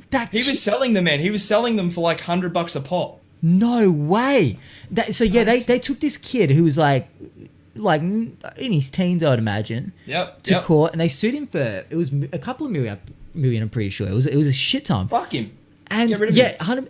100%. I gotta stop saying. I've realized lately I'm saying 100% like after everything, and I can't stop doing it. 100%. Oh my god, dude! I'm like every time I hear myself say, I'm like, stop, Matt. I don't know where it came from. Dude. But I gotta cut. Pull me up on it, everyone. If I keep saying it, just tell me to shut the fuck up, because I know it's probably getting annoying as hell, because it's annoying me. I should be like, I agree, indubitably. Okay, so yeah, it fuck me up in chat if I say it again. But yeah, so this kid, I mean, it's funny because it's like they think like hacks are harmless, but in a way, it could ruin a game if they don't get on it quick 100%. enough. And that's what I said today. I said, you need to do this before it's too late. Like, yeah, that's what happened to PUBG. PUBG, when it first came out, they developed a lot of hacks for it. Yeah, and they lost a lot of people. Like, a lot of people went back. But Apex, like, today's gaming industry is so cutthroat. Like, look at Battlefield. Like, Firestorm came and went in a not even a day, couple of hours. Ching. When it dropped, man, it was still 3 minutes to wait to get into a lobby. Like, bro, it's hello? well, here's the thing. I didn't know anything about it. Until all of a sudden I saw Dr. Disrespect playing Battlefield 5, and I thought that's odd. I think it said #ad or something. So I knew he was. I thought that's weird. Why are they promoting this game that's kind of like essentially maybe a little bit dead in the water? But it said Firestorm. I'm like, what the fuck is Firestorm? Is that like? And it looked battle royale-ish in thumbnail. So I clicked on it. And sure enough, it's this battle royale. Battlefield battle royale. That's a lot of battles. Yeah. Firestorm, and it looked cool with the fire that creeps in. That fucking looks awesome. Yeah, except for when you run into it and your computer tries to take off through the roof. It's like, really? Because it's just so. Yeah. It looks intense. It looks graphically intense. I think the first time I played it, I ran from in zone into the in zone, like ran through the fire, and I went from like. My computer almost fucking blew up. It was like 50 frames up to 180, back to 50, back to 100. And you're like, what the fuck just happened? Like, yeah, I can imagine, because it's not like a Storm where it's just that little like thin layer of whatever. It's like a full thick, dirty high graphical looking blaze, and it looks amazing. But the thing is, they wouldn't be able to let people essentially fuck with that too much in the settings, like turn it down, because then it's maybe an advantage thing. Like, I'm sure when you're in it, you can't see as well as when you're out of it. You know what I mean? Stuff like that. Right.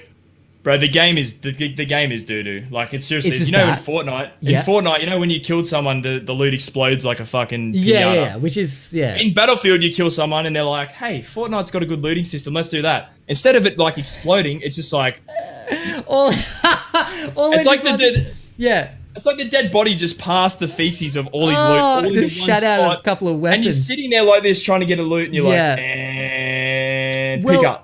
I think Fortnite had a couple of troubles like that in the start, where before you auto picked up like ammo and a couple of things and whatnot, you would have to then try, and if you didn't want to swap your gun by accident, you'd have to like individually click like the ammo, and you'd be like picking up guns, and they're like, no. And when it's in the heat of the moment, you don't want to be fucking with that. That happened to me on Battlefield. I'm getting shot at, and I'm like, I just need ammo to be able to kill this dude. And I'm sitting there just getting shot at, and I'm like, I just need the fucking ammo. I saw it. No, you want to pick up a shotgun, and I'm like, no, I need the ammo, sweetheart. Like, just give me the. Like, I saw. I was pissing myself, dude. I saw because I only seen Dr. Disrespect play it for a couple of minutes.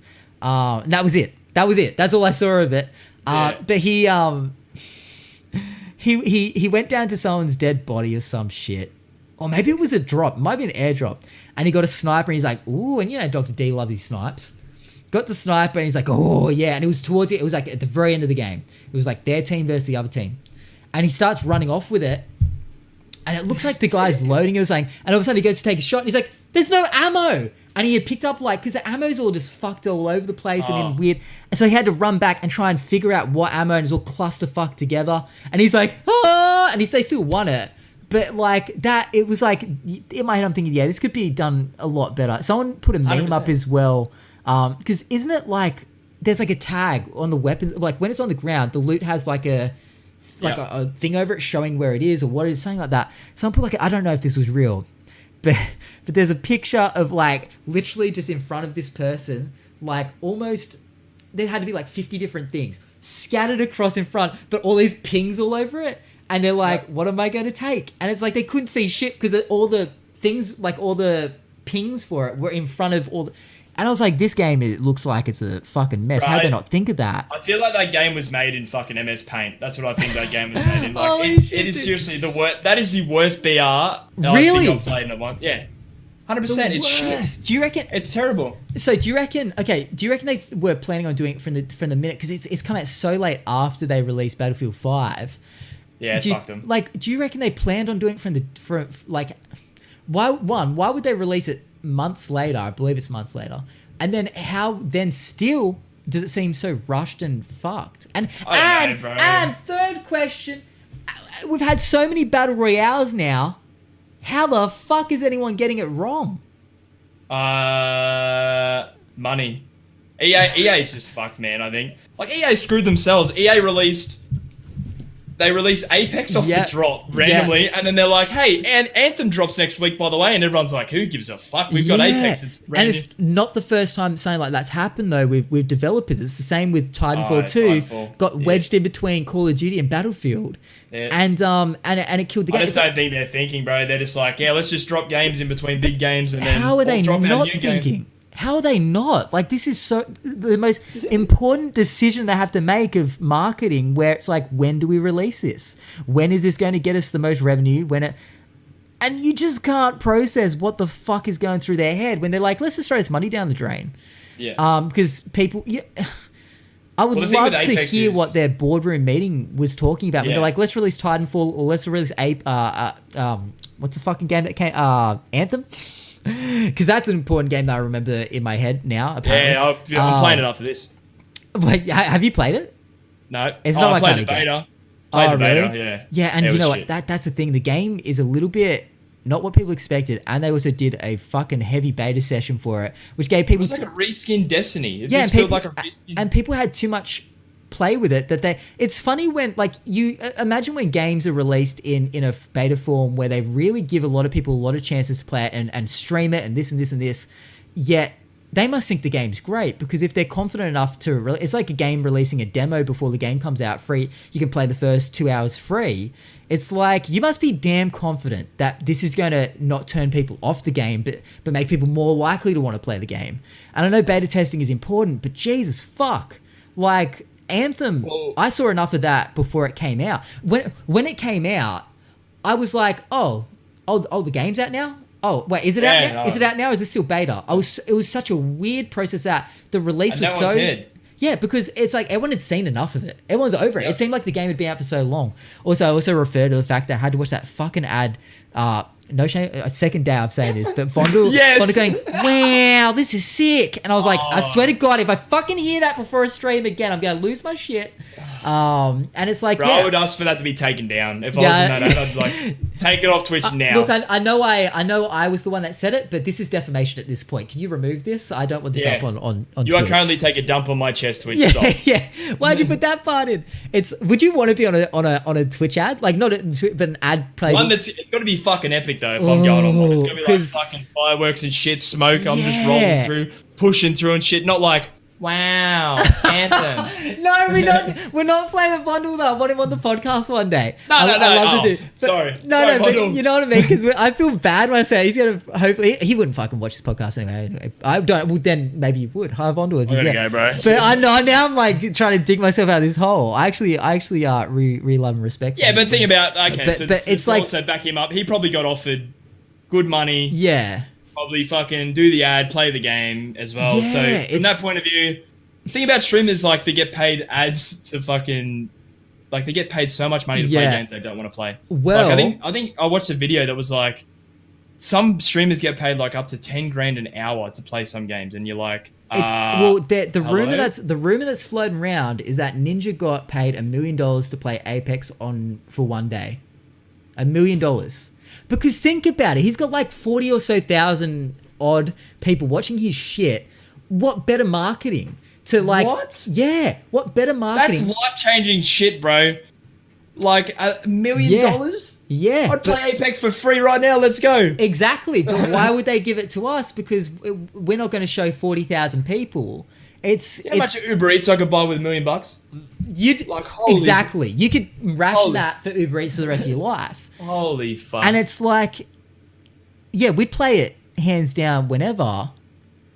I mean, it's weird. I always wonder if that's Ninja like, did he say he wanted that, or did they say that? But it's worth it in a way. It's probably their managers, but man, that's probably just like their managers being like, if you want my fucking client to play this, you gotta send in your best offer.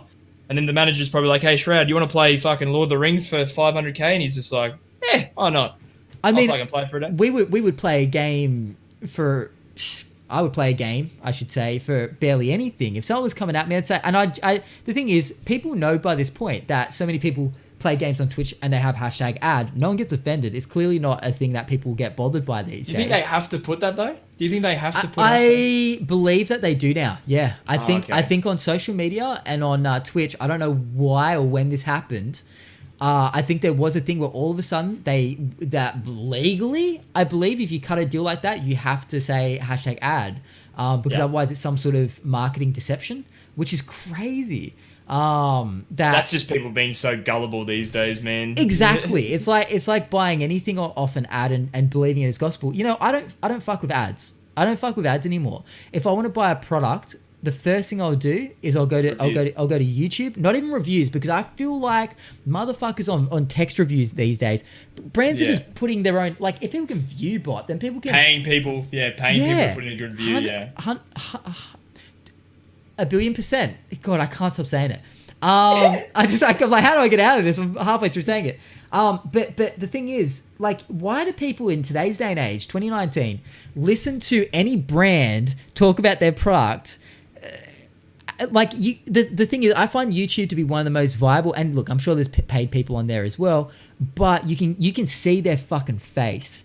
And if they're lying through their teeth, then you will probably see it. You know what I mean? Well, they had that with Apex, man. So Apex, after the ads went away, so many streamers kept playing Apex, and the Twitch chat was full of, you're doing this for the money, and you're like, maybe they actually enjoy the game. Like, relax, dude. Like, come on. And then, exactly.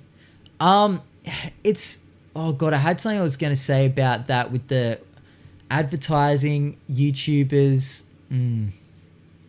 Not sure what I was going to say. I know Mr. Beast obviously did a big fucking video. Apex was smart. Apex was damn smart. Everything that Apex did was smart. Like, I don't know if you've read up about Apex, but the developers, Respawn, they made Modern Warfare 2. So some of the guys from that made Modern Warfare 2. They went away. EA had no fucking idea that game was getting made. So supposedly they made that game under their own time, in their own thing, and that EA essentially couldn't fuck with it during the process. They couldn't fuck with the game, and then they went out and asked some streamers behind the scenes to play their game. They also went out to every BR streamer and was like, "What do you want in a BR, and what do you not want in a BR?" Yeah. And they took all that feedback. So the stuff like reviving in Apex, that is a first. Like, the fact you get down, like, because kids these days are so thirsty. Yeah. Like, you get killed and you're like, "Oh fuck, I gotta wait till fucking." He finishes playing, and I've got to sit here with Twitch chat. Where now you can get revived, like shit like that. Like, and then they took the game fully made and was like, "Here you go. Here's a battle royale to release for free." Yeah. And EA would have been just like, "What the fuck?" Yeah. Like, I mean, that's dollar signs just rocket up at their doorstep at that point as well, and they knew it. They fucking knew it. That's got to be one of the weirdest releases though in games. I reckon that's the way to do it now. Yeah. No beta. No announcement. All they did was say, "We've got a drop coming tomorrow. Be here at this time." But at the same time, that's risky. No beta, because that could go. But that risk paid off. You know what I mean? That's a risk that fucking paid off. And you know what? Fuck it. Yeah, 100%. Like, surely there's other ways other than just having a beta to test if your game can hold the fuck up. Because most of the time, a beta is underdone. It's got bugs in it. feels like shit. Yeah. And most of the kids are really, really picky with games, and they play a beta. They're like, nah, not buying it. Yeah. Yeah. Like, It's dangerous to do the beta path, and Apex has shown that. I mean, fuck. Did Fortnite have a beta? I believe it.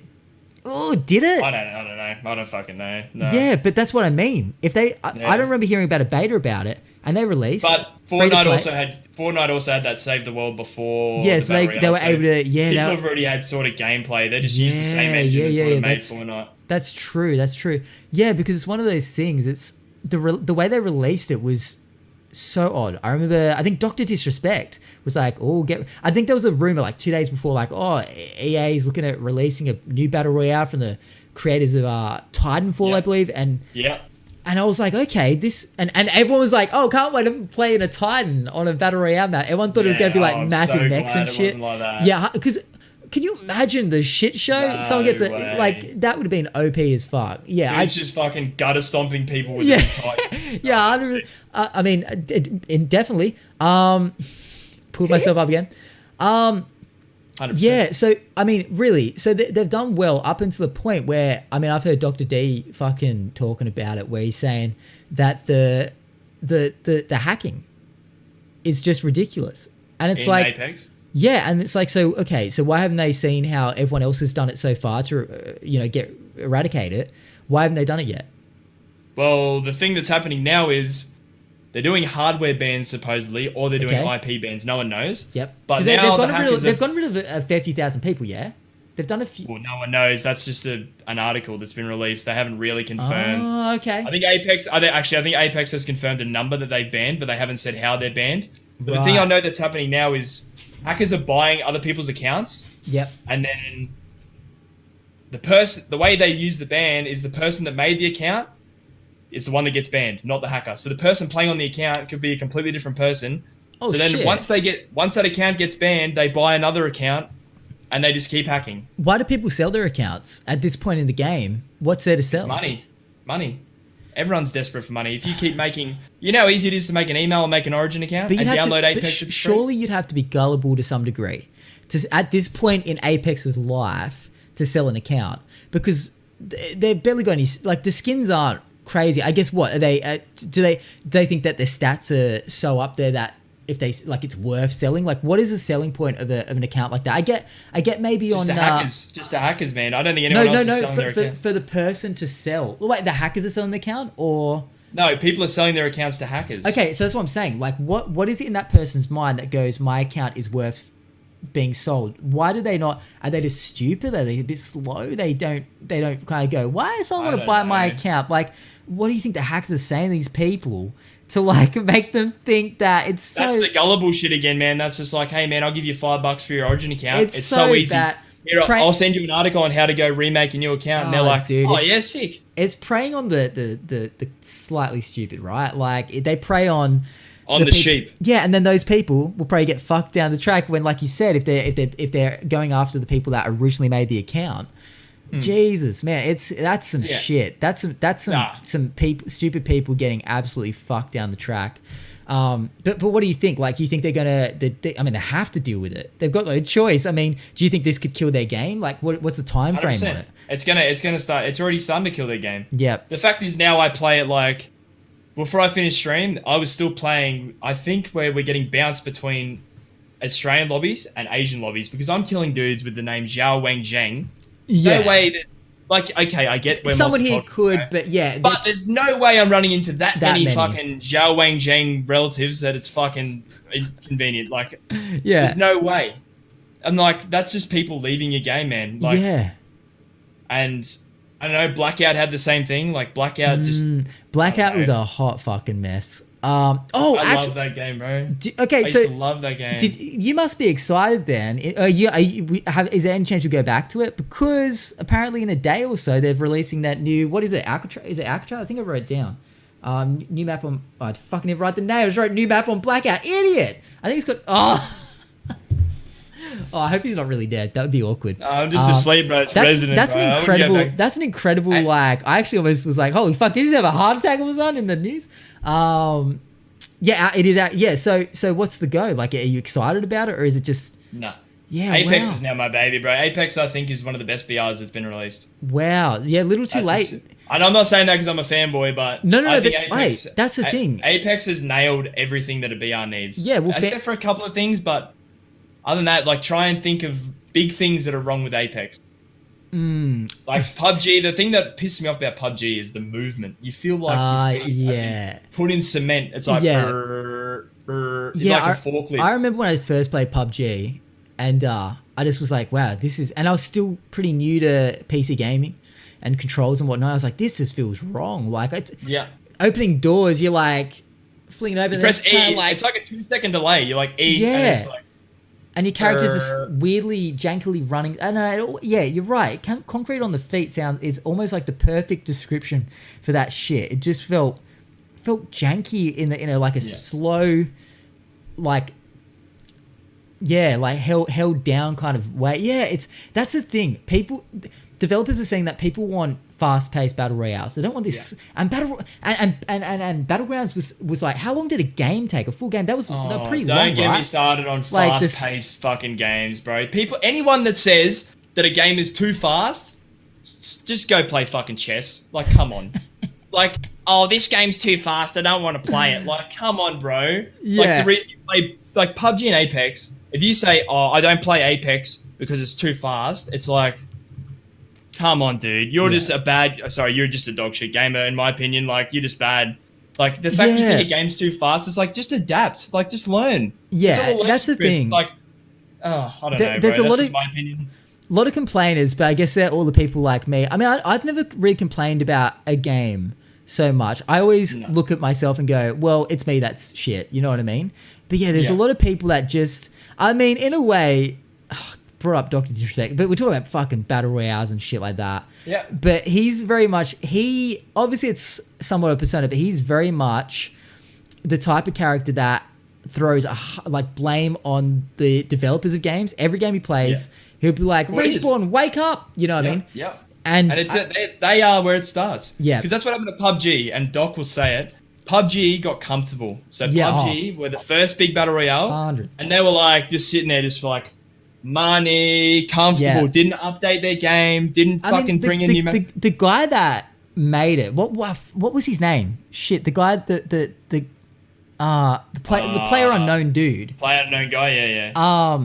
He worked for H1Z1. He was helped develop H1Z1, and he got fired, and he was like, fuck you, I'm going to go make my own battle royale. and then Battlegrounds... Wait, it's Battleground. It started... Yes, thank you. Bobby J, thank you, legend. That Battlegrounds blew the fuck up. And it was like top game on Steam and all this shit. And you see... think about how bad it was back then I know, but we didn't have options. That's the problem. It's like a mobile game on PC, that shit. I know. And he would go into interviews and do like presentations on stage, and he was the cockiest motherfucker. Like, he would be like, yeah, dude, like trying to be all like fake humble and shit, but you knew he thought he was the shit. Yep. And then Fortnite came out and kind of gave him a run for his money. Next to me, he's like, I'm suing the shit out of these guys. Like, it's like, what the heck? Like, if you can't sue someone over that shit. Like, come on now. Someone has had the idea before you as well. Yeah, like, yeah. H1 was around. It's a genre. Armor, it's a genre. It's like. I own the genre. I'm a fucking big man. I own the genre. I mean, isn't it fucking funny, like, how much people are trying to sue people for anything these days? What do you... I don't want to talk about Fortnite that much, but this shit's too funny. People suing people for dances. You know, I seen that. The backpack kid, he sued for the floss. Yeah, and I think the Orange... Look, I could be perpetuating... Orange Justice, yeah. His mum fucking tried to, because it's like people start getting... This whole, like, epidemic of people suing Fortnite for dances, and it's like, come on. Like, how is... I don't think any of that ever... There was any payout on that. No way. And it's crazy. These people must be so fucking sure. They must be so sure that they can get money for the dance, because legal fees aren't cheap. You could spend tens of thousands on legal fees. I actually know someone who I won't say who it is, but they got like fired from their job or something.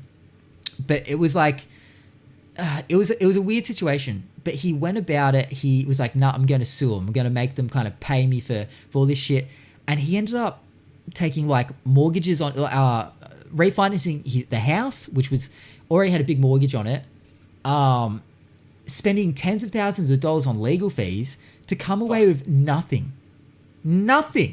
Time and so much money, and now he's even more out of pocket. I'm like, it makes me cringe so hard that he just didn't realize at first, like, it's not worth it.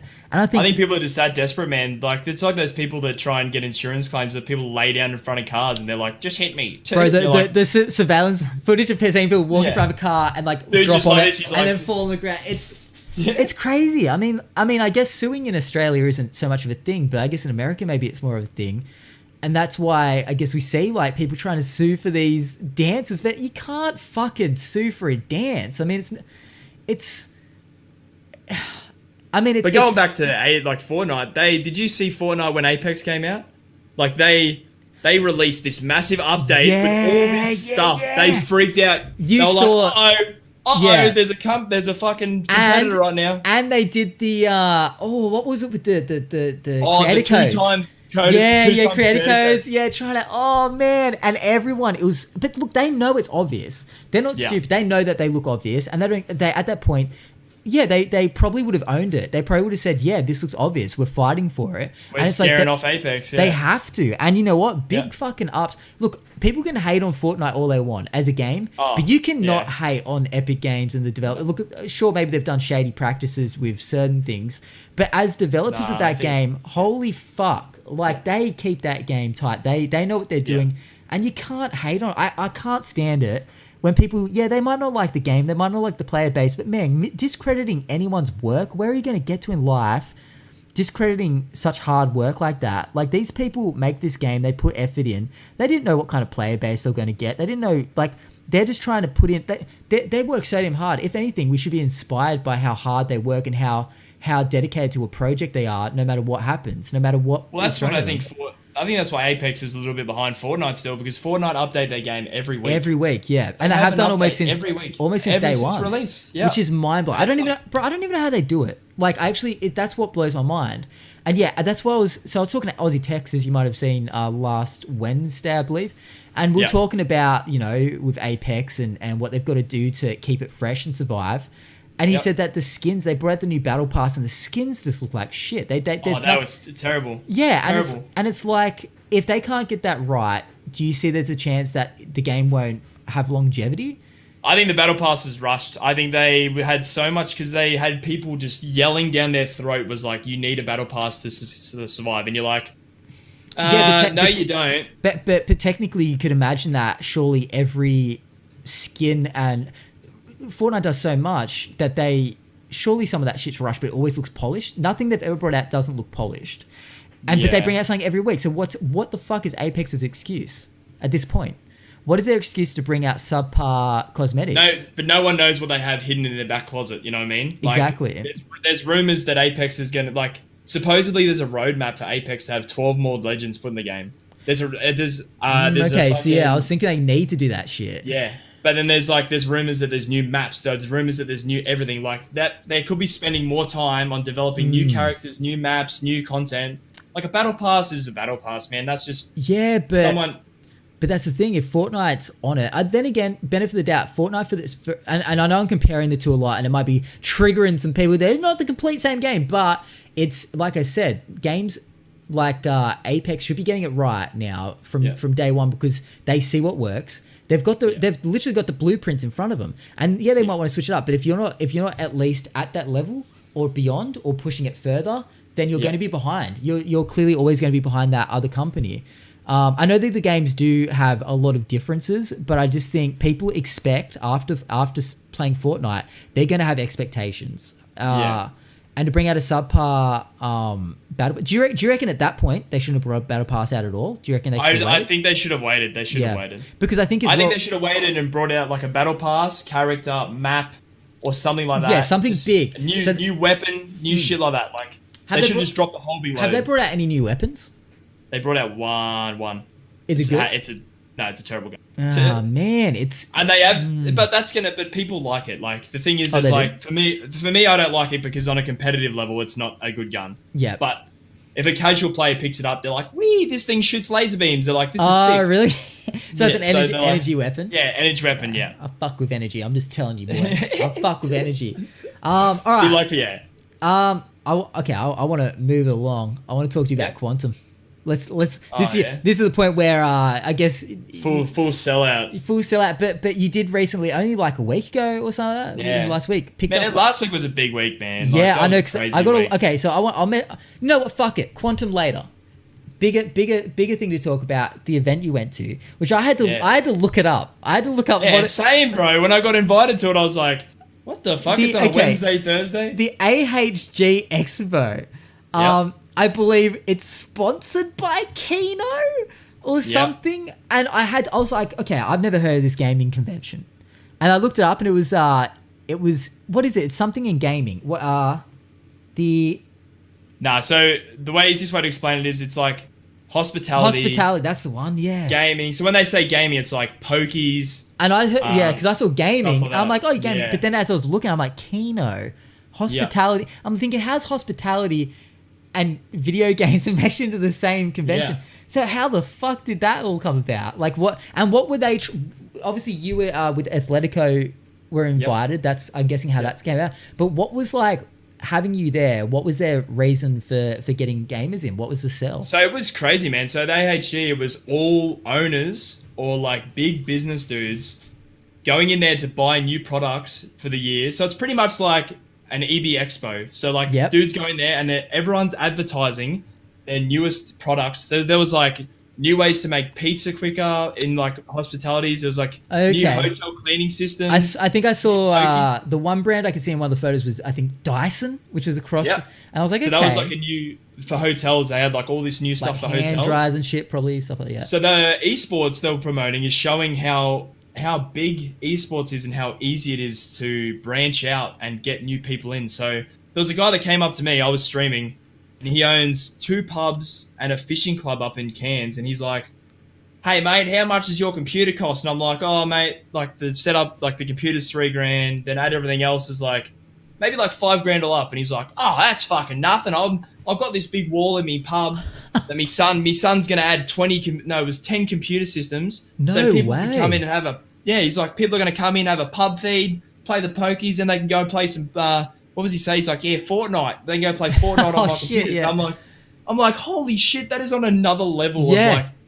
I'm like, bro, I said straight away, I'm like, that is gonna take off. Like the fact someone could come and have a pub feed, have a couple of beers, and fucking play some esports, like that is in a way something for the kids to do when the parents maybe are having a chat and a schmoko outside. I mean, it's putting a 50 in the bricky's laptop, smacking some $5. Bro, it's great marketing because in that way, it's like if they feel like there's nothing there for the kids, now they might. Not saying it's just for kids, obviously, but on that side of the coin, it's like it's really it's a solid idea and it has legs. So I was like, how the fuck is this gonna play into a hospitality and gaming no, it was market? Insane, man. There was so many people there. I think there was on the first day, there was probably about 3,000 people walking around.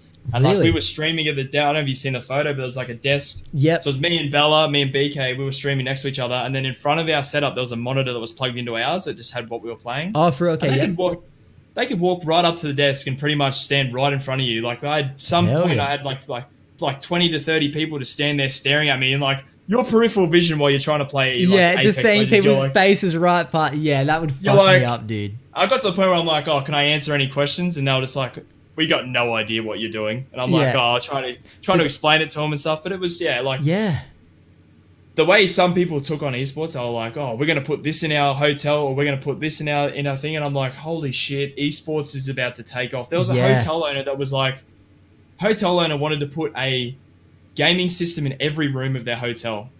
I'm like, that is insane. So imagine if you book a hotel, man, you walk in and you've got yourself a gaming system, full monitor and a desk. In today's day and age, it's almost like, why the hell does when so many people are using hotel rooms for business even, I know it's like we're talking gaming rigs, but even just for business, why I know there's like a real maybe security issue with that.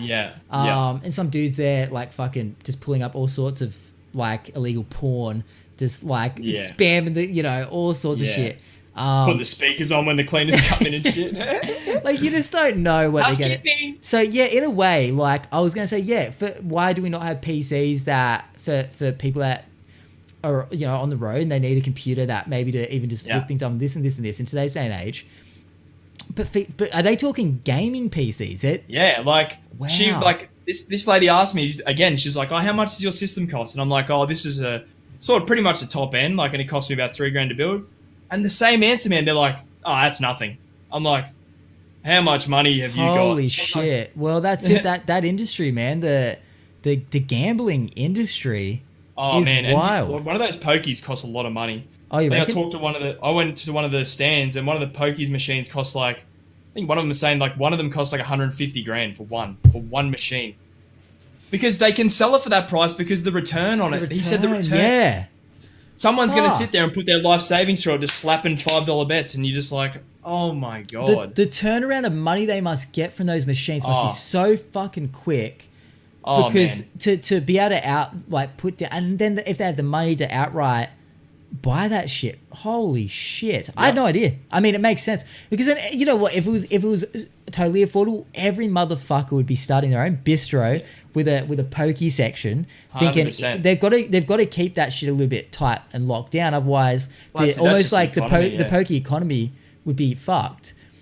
It is one of those things though, man. Pokies are a wild thing. Like, I see the harmless fun in it, but at the same time, Jesus, like I know a dude who ended up like he's not here anymore because he threw his life away with that shit, and it's crazy. Like it's legit the poor man tax, just like Lotto is. It's a scary kind of. I would never put $1 in because I know that I'd be like, well, you know, another $1 won't hurt, and I'd be the type that would just end up sitting there. And it's scary, man. Like at the event, you could just play the games for free, so you could just sit there and test the machine, and people were just sitting there like. Even though, but I'm guessing there was no payout. No, so you couldn't win anything. So you're just watching. Like I think it's the noise. Yeah, well, that's what they say. They get into your psyche. Like they've studied it for years, and now they know that the particular way the lights are, the particular way the sounds are, it fucks with your head, man. It's brainwashing people, and it's mind blowing that someone's job is to figure out the best way to brainwash people into giving them their money. Fuck, I wish I could do that. But it's like... On Twitch, you've just got like this spinning thing like looking at my eyes. Imagine. Who says I don't already have that? 50 gift subs at the top of the stream. Can we get 50 gift subs for this sad moment, please? Oh my God, I feel like I need to give you 50 subs. But it's one of those things. I mean, what's your vibe on it? I don't know. I guess you've just come from a thing like... I don't know. The expo, they sort of explained like the payout percentages on some machines and shit. Yeah. They were saying like it's depending on where you go, there's different payouts, and I'm like, okay, I never want to gamble again. You're just like, holy shit. I think he said like casinos. I think he said casinos has the highest payout rate on pokies. Right. Yeah, which would make sense because they're probably pulling the most revenue.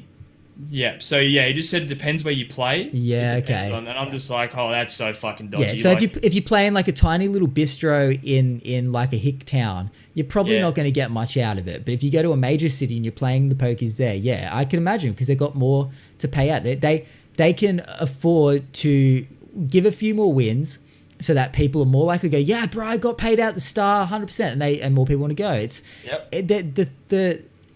the brainwashing that these places, like they sit down and their boardroom meetings would be, how do we trick people or how do we convince people to hand their money over? It's wild, man. What a business. But the other thing is, it's partly what government takes revenue from it. They pay gaming tax on that, yeah. So it's they like pay big gaming tax. Like I think they pay a lot of money to tax, and it's like, where's that money going? Like you're paying millions of dollars in tax. I don't know. It's a full dodgy sort of sequence. Like at the event, they were just like full selling it to people, and I'm just like, you're just so good. Yeah, I that's the thing. I feel kind of sorry for the people that get locked into it. Look, someone that goes out for a night in the town has a couple of cheeky, spins of the old wheel there. I don't know what people say, but but the people that you say go to the club for get your chicken palmy, and you're walking past and you see these people that are sitting there. They look zombies, and they're tapping the button or whatever it is these days, and you think surely this isn't fulfilled. Like you were stuck, you were trapped, you were a trapped person. They're there because they can't pull away. That it's like I can't.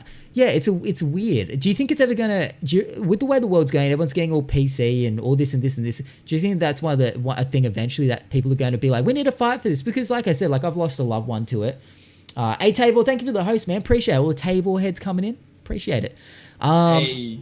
But yeah, do you think that it's something that eventually that will be the next thing that people go, fuck this, we need to lobby it, you know? As people lose like loved ones. Like I'm not the type to start up a thing about, I think to each your own. If you get into that, it's a shame, but I can't. I don't know, man. I've had a bad experience with it. Like you're like yourself or family? Yeah, myself. Yeah, so really. Oh, I don't know. Oh, fuck it. My dad, man. Like I grew up pretty much without a dad. Like he was there, but like I played footy all the time, and I think in this 19 years I played footy, he probably watched 2 of my games because he just gambled, man. Like we owned 2 houses when I was younger, and he gambled that away. Like my dad's like a bad gambler. Like I don't have a relationship with him anymore because of this. Like gambling has sort of fucked my life, and the stance that like I don't talk to my dad properly anymore, and like we don't get along because he's gambled away hundreds of thousands of dollars. Like shit. And it's like, yeah, like gambling for me, it needs to be sort of taken away from some people, but then they just can't. Like there's so much money in it. It's just like, well, the crazy thing is your story is exactly the same. Not exactly. It was my dad. It was my uncle. My uncle exactly the same. And that's the thing. It's those stories, 100% are so like. So yeah, he had the same thing. He had a big 2-story house, gambled it the fuck away. No more house. I think that was the same as me. It was like, I came home from school one day, man. It was like $200,000 in debt we were in. Like it's just like my mum, man. She was like my dad as well. Like she took me to every footy game. Yeah. And he just did on the computer, man. Like it's that easy. He was able to play for real money on the computer. And I believe that's partially what my uncle's issue was, unfortunately, that it's too accessible. I mean, that's the thing. You don't really leave your house to throw you. The fact that, I didn't think about that until you said that. Yeah, it's fucking in the house. You don't even need to go out for it anymore. No. That's so dangerous. Think about this, not like that's the most trapped you will probably ever get. The point where you're throwing away the walls around you, and there's not even someone there to say, I think you've had enough. Not that I don't even know if they do that there, but there's nothing around that could even distract. You're trapped in that. And that's like sort of happened when I was younger, man. Like I tried to get him to stop, like, but it just doesn't. He can't. Like I tried like in what taking ways? it away, like taking the computer away, deleting trying to block the actual the app on the system. Is there somewhere you can call for like family? Like obviously there's like man, I tried. I called the gambling hotline, and they're just like oh look, you've got to talk to him. Like they can't really do much. It's gambling's really bad, man. Like that's why Australia. Look, it might be the same for other countries, but fuck, man, it corrupt as shit. Like I want to go in on the government in that way, and not be all conspiracy tinfoil hat, but fuck, it's right in front of us. It's the biggest scam.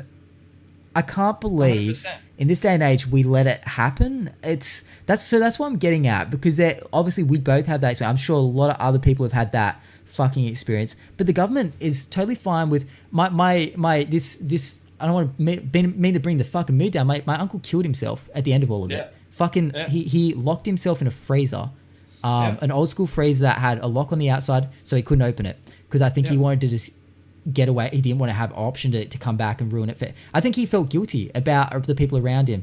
I wish I could say don't fucking do it, but that's it. And it's horrific. You think about what he must have been dealing to end himself in that way, and you think, fuck, man, like how does a human mind get to that stage? And you think it all started because he had an addiction to giving his money over in hopes that he could make more money, when in fact he ended up with so much less money, in fact debt, than he started with. I feel bad because we start talking about this expo, which is like, we'll go back to it. And now we're like gambling. Yeah, but it's one of those things that there's so many more cases of this, and this is going to sound heavy-handed, but the blood is on the government's hand in a way that that they're not that they're happily taking blood money. I can't not say it's that. But it's also the person, man. Like with my It dad, is. I tried so hard every day, man. Like I remember, I think I was 17, man, and I don't know if you'd ever think in your whole life you would throw hands with your own father, but like, it got to the point one day where me and my dad, like I came home from school and we just threw hands. Like we were actually, I got in a full punch on with my dad over just the fact that my mum had to work a job and he was so, like, she was so stressed over money. And like, you just can't, it was like, I put up with it my whole life and I was like, the day I snapped, man, like I was like, you need to stop, man. And it's just like, still to this day, man, like I can't, my family back home, like I can't talk to him still because I go back to my house and he's still doing it. My mum, man, she's the strongest person ever. But that's like my mum does everything, did everything for me. Like, I don't know, man, like I think it made me a better person in the long run. I know that sounds pretty fucked up, but like it made me realize, like, especially if I ever have a kid, like it's sort of going to make me a better dad. Like I'm never going to fucking, like, think about it, man. Like that's the roughest thing for me. I played representative footy and he watched 2 games of footy in my whole life. Like that's it. And I think I've played over like 200 games of footy. Yeah, that's wild, man. That's fucking wild. Like just something like that, the gambling can have such an effect on gambling can have such an effect on a childhood like that. Like I don't know how I'm not more fucked up from it, but I think that's the thing. You've come out, and obviously that's the thing. Some people in situations like that, kids growing up, it's like it can go either way. Kids can become super fucked up from their experience, or you see a lot of people. I know a few people in that way that they had a rough upbringing in some way or another, and it's in a way they've become the most stand-up people, that like the most respectable people in the end, because they've said, fuck it, I'm not going to be like that, and they've used an example to not be like. Well, that's what I had to do, man. I had to become the fucking protector of my mum. Like that's when I'm a kid, that's not my, when you're a kid, that's not your job. Like I had a little brother and my mum, and I ended up being the fucking big dog of the house because like, I mean, it sounds like you had to grow up super fucking fast. How old do you reckon you were when like this situation was? Bro, it happened my whole life. It happened my whole life. Like we lost our house when we were like 10, and then it just kept going. And like even after think about it, man. After losing 2 houses, just sell 2 houses. You still do it? Where do you go after losing 2 houses? What's the process in that? If you lose the roof over your head, and you clearly had to you lost them because you didn't have any money. Renting's obviously going to be an issue. Like where do you go from there? What's the process in? Just not doing the system the right way, if that makes sense. So my mum just told the rental company that she was a single mum, and my dad, just because he worked away. It sounds like technically at that point it wasn't far from the truth, though. Yeah. So it was just pretty much he was a fly that used to fly in and out, fly in the house. Yeah. Used to come in and just gamble our money away and then leave. Like it's just crazy, man. Like Holy fuck, man. Yeah, I don't know. It's just people don't really understand people's backgrounds from like, especially gambling. It has a massive effect on not just the person, but the people around them. And it's one of the hardest things to probably give up. But yeah, I think I did have to grow up pretty fast, I guess. But I just want to call back as well. Hadouken in the chat, which I appreciate the conversation, says that I probably was heavy-handed in saying that it's blood money. He said it's not blood money. That's a fucking hot take.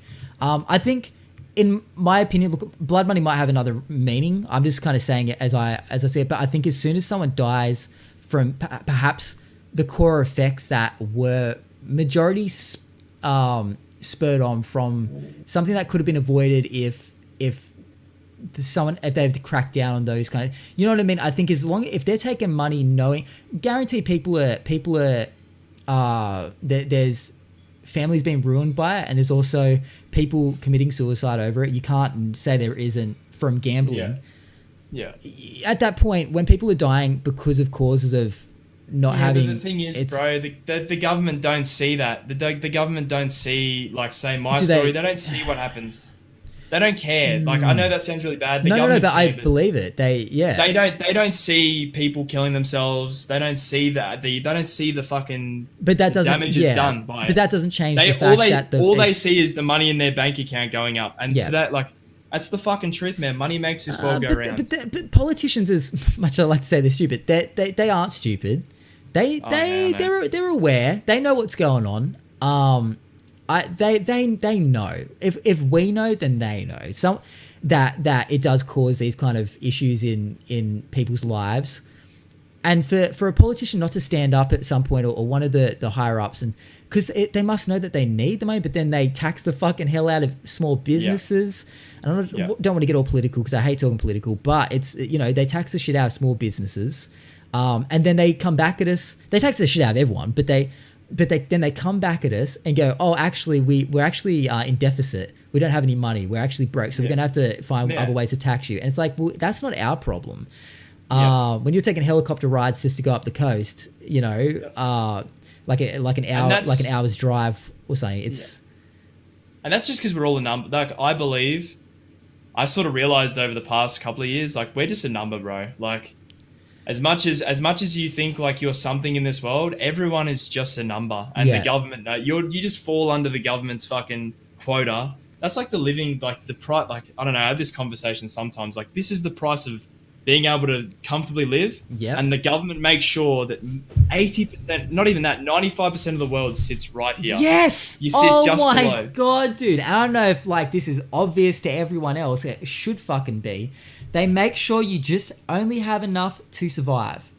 You think you're free, but fuck's sake, like you are living in a cage, my friend. It's mind blowing when you delve deep and think about it. You stop and think about it, and you think, why am I like? I'm making all this money. I pay my taxes. I do everything right. I don't splurge, but I still only scrape by. You really have to be. But then, the more money you make, the more tax you get because you're going to the higher brackets because they will keep you. We're under because the there's thumb. Someone that's just a higher number than you that takes the money. There's always someone bigger, and there's still someone bigger than that guy who's the biggest. It's just, and of course, and it's obvious they don't want you to come up and take their place. No way. It's mind blowing, and it's terrifying at the same time. Like, I think about, I'm like, that's some scary shit that in this way. And I'm not wanting some sort of communism country. But Jesus, and I definitely don't. But I think there has to be a bit more leeway. People need to be given that chance to succeed. And that the whole small business thing, that it's very hard for a small business to succeed. They make sure that you struggle because they're in with the fucking big businesses, and they know that they don't want things shaken up. They like how it works. Fucking scary shit, man. From pokies to that. It's scary shit. It's stuff that people should talk about. I would love to see one day, in a way, that kind of slowly not become the norm. I wish there was a way we could fix this, but at the end of the day, we're all human. That's how they make money, man. It's the money makes the world go round. It's just gonna keep. It's just gonna keep going. Yeah, 100%. But getting back to happier times. So you're at the gambling convention. So that's a gambling convention anyway. Lovely people.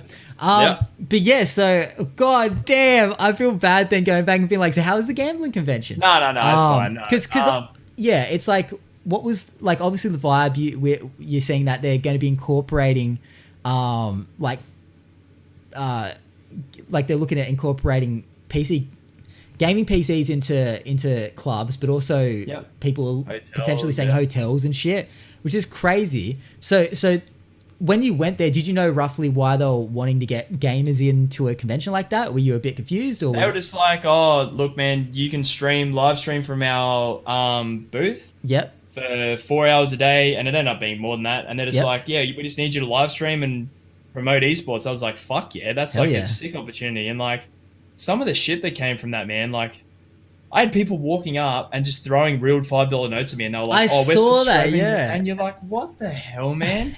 And like, I don't know, you probably saw the chair thing as well. Like, you signed a chair. So what was the deal with the chair? You signed it. What was that going to? Like, what was the... So on day one, the guy walked up to me. It was so fucking weird. He walked up to me so fast, just put his phone over the top of the screen, took a photo of me and walked away. And I was like, oh, okay, that's going to happen. Yep. And then he came back the next day, and I was like, oh. And he's like, hey, man, can we get a photo together? And I'm like, oh, yep, okay. Like, got a photo with him. He's like, oh, I sent a photo to my kids yesterday. turns out you killed them before on Apex a lot. Like you keep killing them, and I'm like, no way.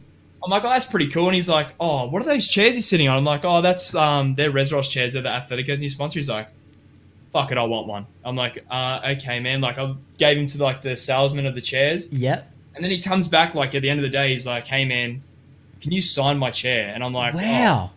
Like I'll sign the box. He's like, no, I want you to actually sign on the chair. And I'm like, for a streamer like me that I average like 10 to 15 viewers. Like you've been killing it lately. I'm just gonna say you've been killing. That's like when people say to me, because I don't look at my numbers. I don't look at anything after the stream either. I try not to look at anything. You're exactly the same. I have no idea. I ask my mods. I go, how was that stream? And they go, yep, it was a good one. Or they go, yep, it was a bad one. And I'm like, okay. That's all you really need. Yeah, and I was just like, I was like, fuck, man. I was sitting beside myself. I'm like, he's like, oh, can you put 2 Braden and Deacon, and then I put like push and then RedOpz on it, and they were like, yeah, that's sick. He's Hell like, yeah. And then he came into chat like the end of that week. He was just like, oh, like thank you so much for the chair, blah blah. And I'm like, what the fuck? Fuck, man. It's moments like that, huh? It's moments like that. People, like I was just like, how is that a thing, man? Like I was just like, how does someone remember my name? Yeah. Me to sign a chair? You're just like, that's it, man. I guess we don't sometimes realize the influence we have at times. We don't realize the reach we have. And that's the thing. It's funny. People really bank on like how many viewers they have at any given time. But when you stop to think about it, it's not concurrent viewers that make a community. You don't have 15 or 20 or 30 or 100 concurrent. You have a wider community that people aren't going to be there 24/7. And it's very easy to get caught up when we see what number someone's hitting or we're hitting it or whatnot, to forget that really throughout a course of a stream, we have so many people coming and going and saying hi and whatnot. Yeah. And it's sometimes if you then check how many people you've had, like individual people you had come through on a daily basis, you're like individual chatters and stuff, you're like, holy shit, a lot of people come through this shit. Yeah. And we forget that we really do have more of a reach than we sometimes give ourselves credit for. I think that's what evolved my sort of, because I think when I started, man, I used to have the box up in the left, show how many viewers I got, and I was like really upset. Really? And I really upset when I didn't get. Wait, you had it on screen? No. So like on the chat where you can untick it. Because I know some people have the fucking Twitch icon with the number. I'm like on screen. I'm like, bro, why? But yeah, I was the same. I used to stress about it. Once I turned that off, I felt like my streams just got a lot better. Like I felt like my chat interaction was better. Like my gameplay was better because I wasn't like, oh fuck, no one's watching, who cares? Like, you don't know when someone's gonna come through and could have like a community of thousands and be like, oh hey man, I'll drop a host on you since I'm not playing today, and you're just like, oh fuck, I wasn't talking and wasn't doing anything, so like they're just like, oh see ya. Yeah. But like I don't know, man. People stress too much about numbers, and I used to be that person. I think most people that start stress about the numbers at first, but you realize it affects you in some way, whether good or bad. Yeah. It's like, I don't know about you. I know for me, a lot of it was obviously the negative. Like I'd be watching the live numbers drop or rise and then drop, and you'd be, but as soon as every time they drop, you get hit a little bit. And you're like, why? What the fuck did I? And you start second guessing. Did I make a bad joke? Was that not funny? Did I say something that offended people? But then when your view count's higher than normal. Well, for me, I felt like I was then overdoing it because I'm like, oh, I need to work hard to keep these people here. But then it drops down again. You're like, well, I couldn't keep them there. And it's crazy. The biggest advice I could ever give to a streamer is don't look at your numbers. Feel free, like after the fact, maybe after the stream, hey, that's fine. Like but don't have live numbers because as well, you should be honoring the people in your chat and just talking to them. The worst thing is when you see a streamer and they're complaining about their viewership to the people that are there watching them, and you're like, all their subs or something like that, and you're like, what is wrong, you were mate? like literally telling the people that you're bad mouthing them to their face in a way, or you're taking it out on the people that are supporting you. I just think the number thing just should be gone. Like the fact you just need to fucking stress so hard about imagine if Twitch got rid of numbers. Well, I'm saying imagine if Twitch got rid of view count. Maybe you can see your stats, like you can only see your stats after the stream. Imagine if they got rid of view count. You can't see how many people are in a stream. Because it would be the weirdest. It's like, how would it work? No, because everyone's just a random person. Everyone gets, you'd see Ninja like 1,000 down, like 1,000 people down the directory because it's like, why would he be at the top anymore? Yeah, it's like, unfortunately, it's like you need the numbers. Because then the bigger the view count you have, more people will go into that exactly. That's why starting out can be a little bit. That's how it, yeah. Yeah, a little bit. There's that middle range though where it's like you're either too big or too small and that's why we see a lot of people sitting around the 50 and 70 marks, I believe, or even 30. I'd say 30 to 70 seems to be this weird place in time where it's a tug of war of how many people can you communicate with in your chat versus how many people of I can't talk to all these people. So you're kind of like, how much do you condition your viewers to know that you can talk to that many people? Because people get offended. I think people really think that if you're a certain size, there's certain sizes of view count that they see your view count and they go, well, he should be able to read all of this. Like, he shouldn't be able to, if he misses my comment, he's not a big streamer, he should be able to read all of this. But then it's like, what's that number that people start going, well, he's got a lot of people in here, he can't be expected to read it all. It's a weird kind of mindset, but then it gets to that point where someone has, a couple hundred viewers, people don't have that mindset anymore because it's like, well, yeah, he's got all these people, he surely can't read all of this. But I find for me, I think it depends on the viewer. I think it depends on the viewer. You know, that's true. The viewer to be understanding and be like, hey, he might see this message. Yeah. If he does, that's awesome. But if he doesn't, I understand. There's thousands of people here. But I don't know, man. Like, my biggest thing when I stream, I play Battle Royale, which is like hard to focus on. But my biggest thing is making sure I talk to chat. I tell people, I said, chat, like, reading chat is my number one priority. But I don't know, like, once you get that big, I would understand. Imagine how quickly that chat moves when you've got that many people in there. It's just fine. Well, that's the thing. It gets to the point where people in the thousands, they don't read their chat. But they might look at it and they might acknowledge it and they might read a comment every now and then. But they really, like, the ones that are especially up in the You're probably wondering how I got into this mess. Just kidding. The power went off at the very end of this podcast. So this is all we got for this episode. But Red will be on next week. We're going to get him back for a part 2. Oh, I know you love him. I know you want more of him. And so do I. So I'm going to have him back next week. I'm also being really quiet because it's 4:15 a.m. The power's only just come back on. So it's been a good fair few half a day hours that I haven't been able to do anything. So thank you all for watching. I apologize it cuts off random as fuck. But we'll have more RedOpz11 on Monday next week. Thanks for watching. See ya. Beep, boop, boop, beep, boop.